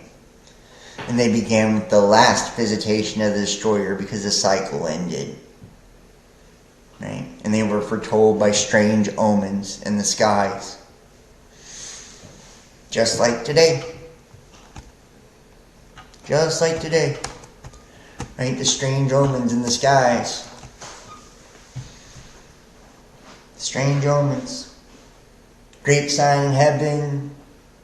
The eclipses, great American eclipses.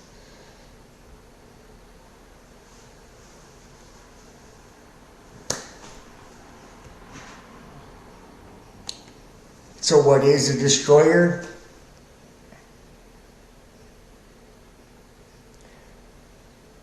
This God, this dark Lord,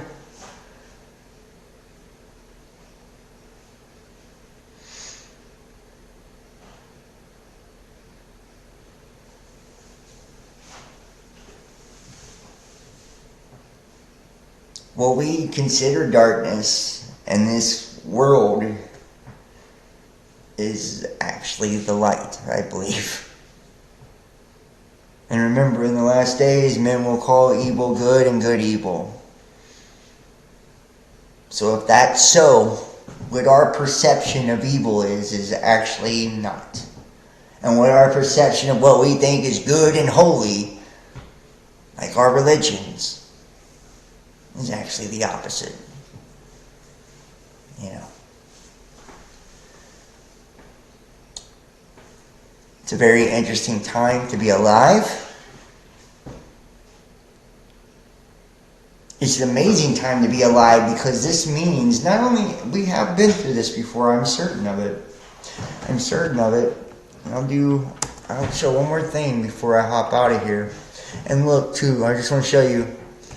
This is from Enki's World Order. And Enki, Ea is also translated from I am. Right? The two brothers, Enki and Enlil, one's the Lord Commander, right? And you always have the shepherd and the warrior, right? The words of Indubsar, master scribe, right? Son of Eridu city, servant of the Lord Enki, great God, right?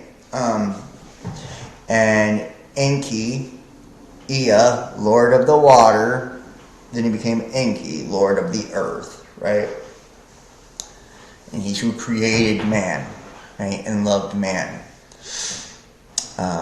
In the 7th year after the great calamity, so you see that 7 years again. In the 2nd month, on the 17th day, I was summoned by my master, the Lord Enki, great God, benevolent fashioner of mankind, omnipotent and merciful. I was among the remnant of Eridu, who had escaped to the arid steppe, just as the evil wind was nearing the city. That wind, remember, in the Bible, I was showing you, the breath, right? And that evil wind, what was it? It was to make them come back to their senses, right? That's what all of this is, dude. This is, how are all of these different books telling the same story? And I wandered off into the wilderness. Right? This is Jonah running away,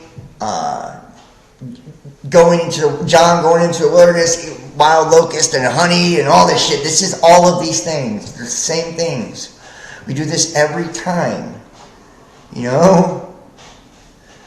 That's why it talks about fleeing to the hills of Judea.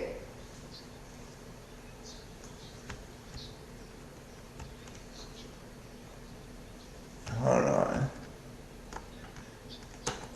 Interesting. Hold on, guys. Don't know how that just started. I don't think you guys could hear it, but...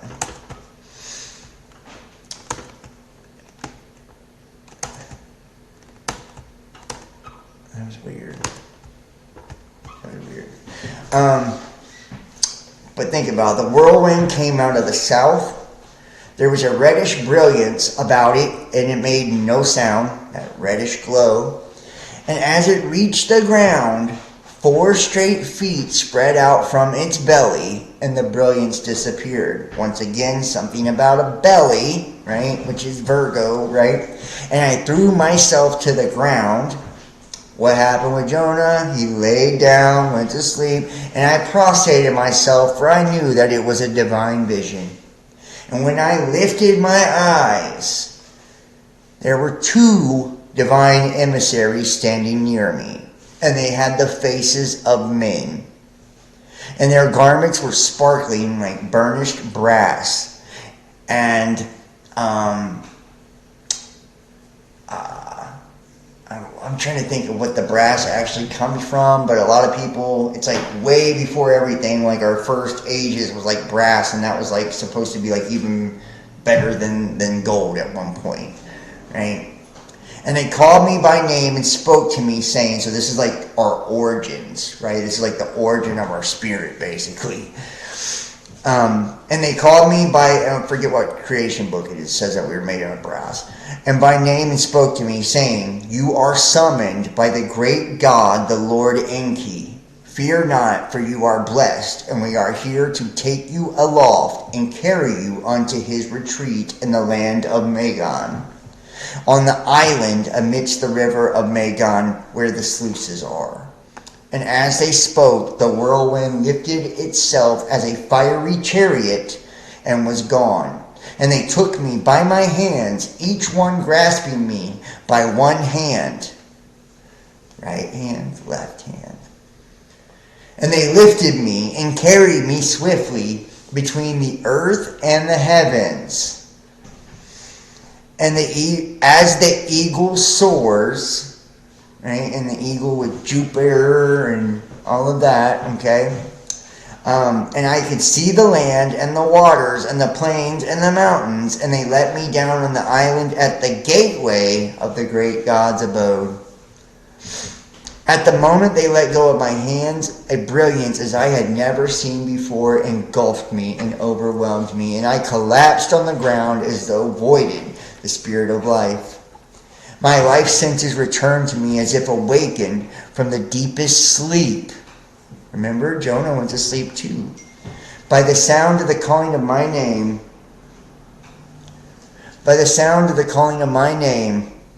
I was in some kind of enclosure. It's firmament. It was dark, but there was also an aura. Then my name was called again by the deepest of voices. And although I could hear it, I could not tell whence the voice came, nor could I see whoever it was that spoke. And I said, here I am. Then the voice said to me, Indubsar, offspring of Adapa. Remember, Adapa, TT and Adapa, right? Adam and Eve. I have chosen you to be my scribe, that you write down my words on the tablets. And these tablets, I don't think are just physical tablets. I think this is also written in our genetics, our DNA, right? When we speak this, write this down, the symbolism, all of it, we were coding this within ourselves. That it's like we programmed ourselves to like remember when it's available for us again. It's so crazy. Like, it's just genius, like, is what it is. Like when you think of like an ascended master, it's like so many people like make that claim, especially in like spiritual communities, like, I'm an ascended master and I'm shit here to teach the earth and da da da, and like, nah, bruh. Like, you know, I don't even know if any of us are close to what that actually means now, right? We will be, I believe, but not now. Like, nobody is. Because these were people that knew how to use symbolism and write stories with allegory to speak to the subconscious and like all of it, and like and have it preserved and stuff to program it within the fabric of our being. That's how deep and in tune these people were. These were master scribes. These were ascended master, ascended meaning an ascended being. Like, so people that claim it now, it's like, you're fucking lost and clueless and asleep. How the fuck do you think you're a master of anything? You know what I mean? Like I said, spiritualizing the ego. All at once it appeared a glowing in one part of the enclosure. I saw a place arranged like a scribal workplace. A scribe's table, a scribe's stool. And there were finally, and think about it too, like the Last Supper with the 12 disciples and Jesus, right? The zodiacs and Jesus, the table, right? And the stool, the earth is God's footstool. And there was finely shaped stones upon the table, but I saw no clay tablets nor containers of wet clay. And there lay upon the table only one stylus, and it glistened in the glowing as no reed stylus ever did. And the reeds too are also, like the reed wall in the Inky's World Order, and Bayasudra and Noah and all of this, with the reeds. The reeds are always very, very prominent as well. And the voice spoke up again, saying, Indubsar, son of Eridu's city, my faithful servant. Notice he's a servant. I am your Lord Enki. I have summoned you to write down my words, for I am much distraught by what has befallen mankind by the great calamity. It is my wish to record the true course of the events, to let gods and men alike know that my hands are clean. And God didn't do anything. Not since the great deluge had such a calamity befallen the earth, and the gods and the earthlings. But the great deluge was destined to happen. Not so the great calamity. Though this one, 7 years ago, need not have happened.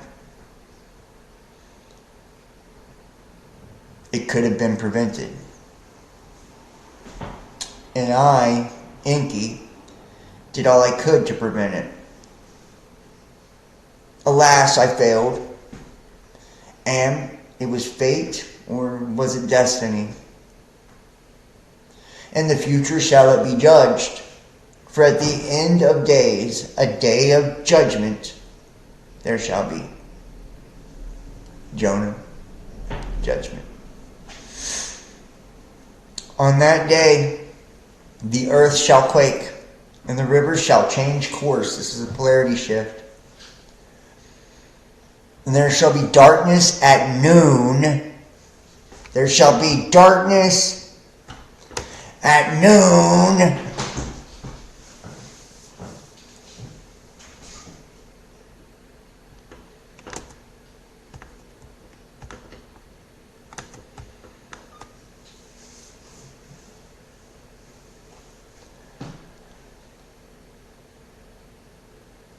The future shall be judged, for at the end of days, a day of judgment there shall be.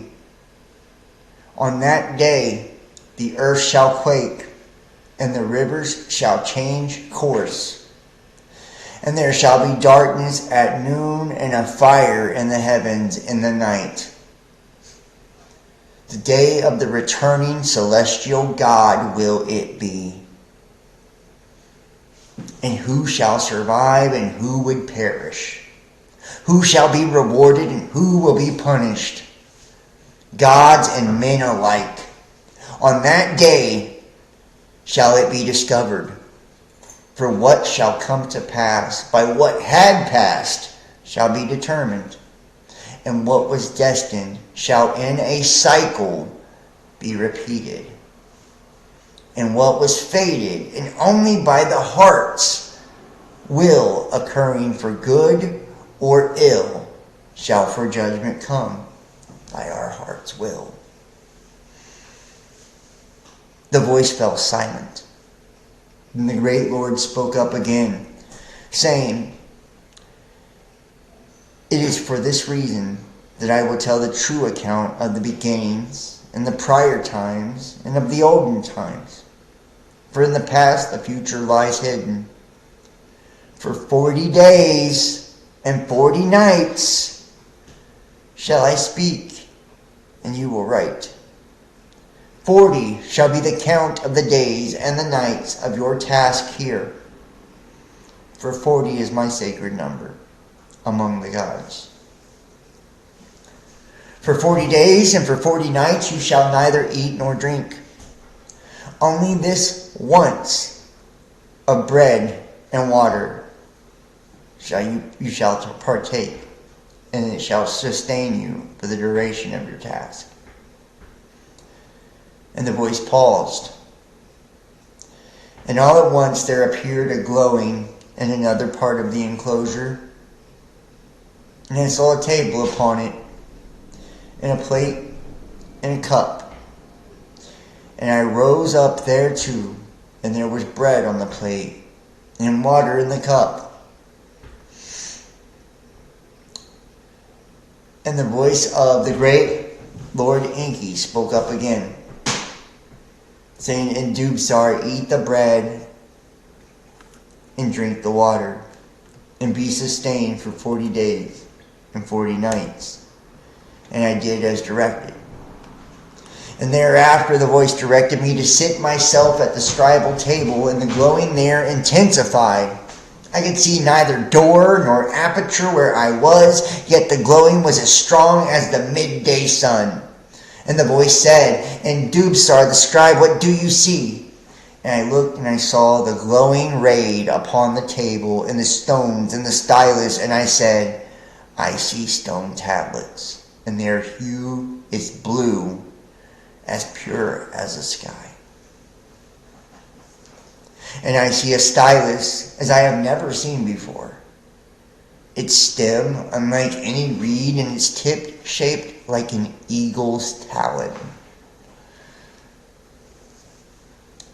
And the voice said, "There are the tablets upon which you shall inscribe my words. By my wish they have been cut of the finest lapis lazuli, each of the 2 smooth faces provided. And the stylus you see is of God's handiwork. It is a handle made of electrum, and a tip of divine crystal. It shall firmly fit in your hand, and what you shall engrave with it shall be as easy as marking upon wet clay." It's your reality.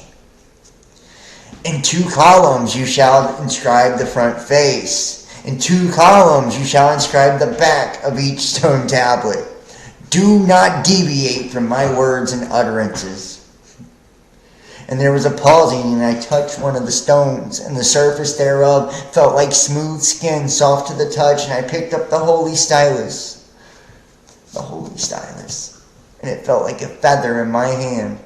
And then the great god Enki began to speak, and I began to write down his words exactly as he had spoken them. At the times his voice was strong, at times almost a whisper. At times there was joy or pride in his voice, at times pain or agony. And as one tablet was inscribed on all its faces, I took another to continue. And when the final words were spoken, the great God paused, and I could hear a great sigh.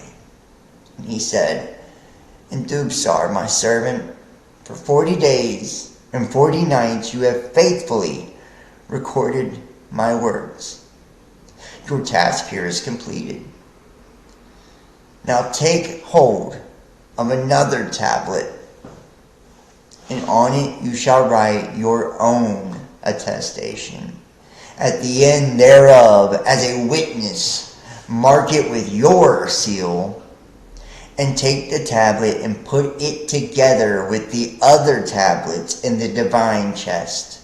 And they shall learn all that I have dictated to you. And that true account of the beginnings and the prior times and the olden times and the great calamity shall henceforth be known as the words of the Lord Enki. And it shall be a book of witnessing of the past and a book of foretelling the future. For the future and the past lies in the first things shall also be the last. And there was a pause. And I took the tablets and I put them one by one in their correct order in the chest. And the chest was made of acacia wood. And it was inlaid with gold on the inside. Gold is the spirit. Right? The seed of the soul is the heart. And the voice of my Lord said, now close the chest cover and fasten its lock. And I did as directed. And there was another pause. And my Lord Enki said, and as for you, Indubsar, with a great God you have spoken, and though you may have not seen me, in my presence you have been.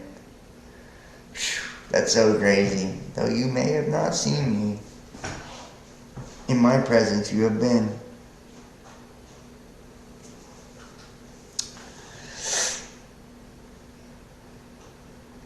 Therefore you are blessed, and my spokesman to the people you shall be. You shall admonish them to be righteous, for in that lies a good and long life. And you shall comfort them, for in 70 years the cities will be rebuilt, and the crops shall sprout again, and there will be peace, but there will also be wars. This is 70 years, the prophecy of Daniel. Right? The iron mixed with the miry clay. Right? New nations will become mighty. Mighty, men of old, men of renown, the mighty ones, the giants. Kingdoms shall rise and fall. The olden gods shall step aside, and new gods shall decree the fates. But at the end of days, destiny shall prevail. And of that future it is foretold in my words about the past of all that in due sort to the people you shall tell. And there was a pause and a silence, and I and Dubsar bowed to the ground and said, but how will I know what to say? And the voice of the Lord Enki said, the signs will be in the heavens, and the words to utter shall come to you in dreams and visions. And after you're there will be other chosen prophets. And in the end there will be a new earth and a new heaven. And for prophets there will be no more need. And then there was silence, and the oars were extinguished, and the spirit left me. And when I regained my senses, I was in the fields outside Eridu. Man, you didn't have the Elysian fields. He's in heaven, man. So, I'm going to stop it there. I hope you guys enjoyed that.